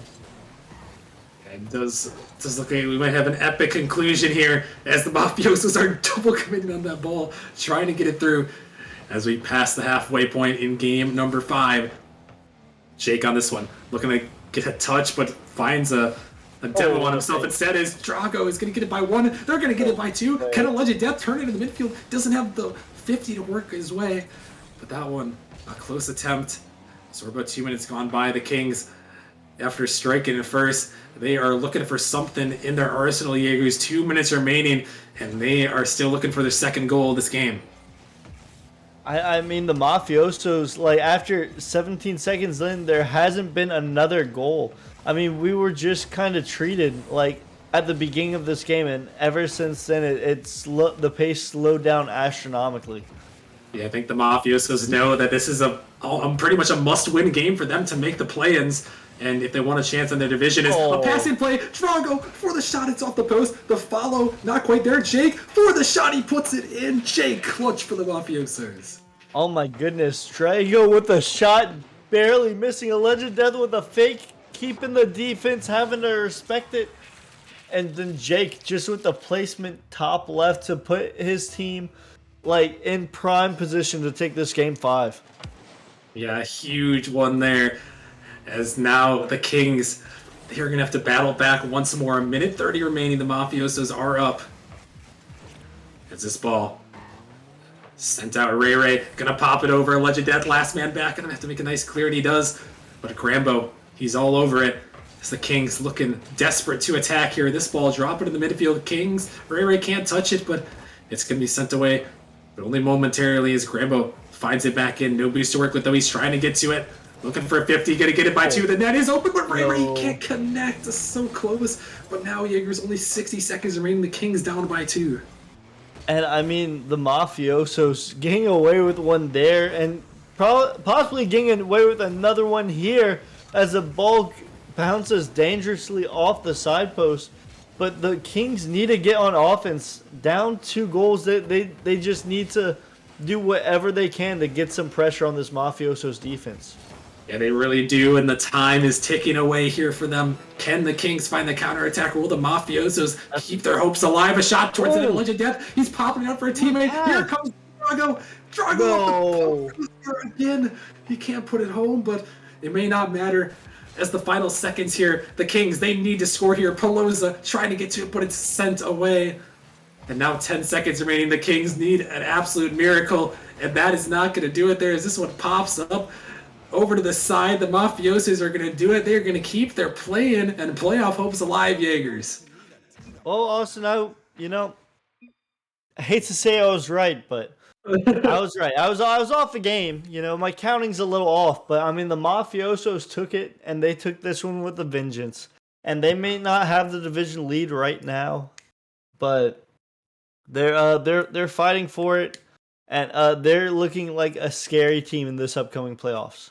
Yeah, they really are, and just such resolve from them to battle back. And yeah, Jaegers, that is going to put them up there, at least in a tie for the division lead. The Kings are going to hold the tiebreaker at the moment, but depending on how Wednesday goes for the Mafiosos, they could still clinch that division, Jaegers. They will need the Kings to lose, and then Mafiosos need to win. So they're going to need to, take some matters in their own hands, need a little bit of help, but just a gritty performance from the Mafiosos. They were at the 12 seed, and now they have a chance to at least get the play-ins and maybe even win the division here. Absolutely. I mean, that's if they want to get that started, this is a good first step for the Mafiosos. And I mean, if you're the Kings, you can't be all that disappointed because you may have lost this game, but you are still in the division lead and still have a chance to lock up that division game 18. Yeah, all they got to do for the Kings, it's simple: win, and they got a top 4 seed, and that's all they got to do for next week. But Mafiosos kept their hopes alive in a thrilling Game 5, so congratulations to them on taking that victory. Once again, a couple shout-outs. Shout out to Bagels again for the resub for 21 months, Z-Hate earlier for 2 months, and Krippus also for gifting one. Much love for the support. Make sure you guys are back here on Wednesday. You got some more banger matchups coming your way on the stream. It's been a fun one, Jaegers, and we should have some more crazy matchups coming up this week. Absolutely. I mean, fingers crossed. This is already such a good week for matches, and I mean, going into playoffs, it's sure to continue. Yeah, it will be. But that is it for tonight, everyone. Make sure you guys check out the Nemesis merch. A lot of cool stuff in there. The link is in the chat there, merch.nemesisleague.com. Go check it out. Go buy some Nemesis stuff. Like I said, there'll be some more stuff coming soon, some org merch and some team merch. But for now, we got some cool Nemesis merch. Make sure you guys go check it out. But that is going to do it for the night. Thank you all so much for watching and supporting. We'll be back Wednesday for the final full day of the regular season. It is going to be a good one. You guys do not want to miss it. Have a good night, everyone. See ya.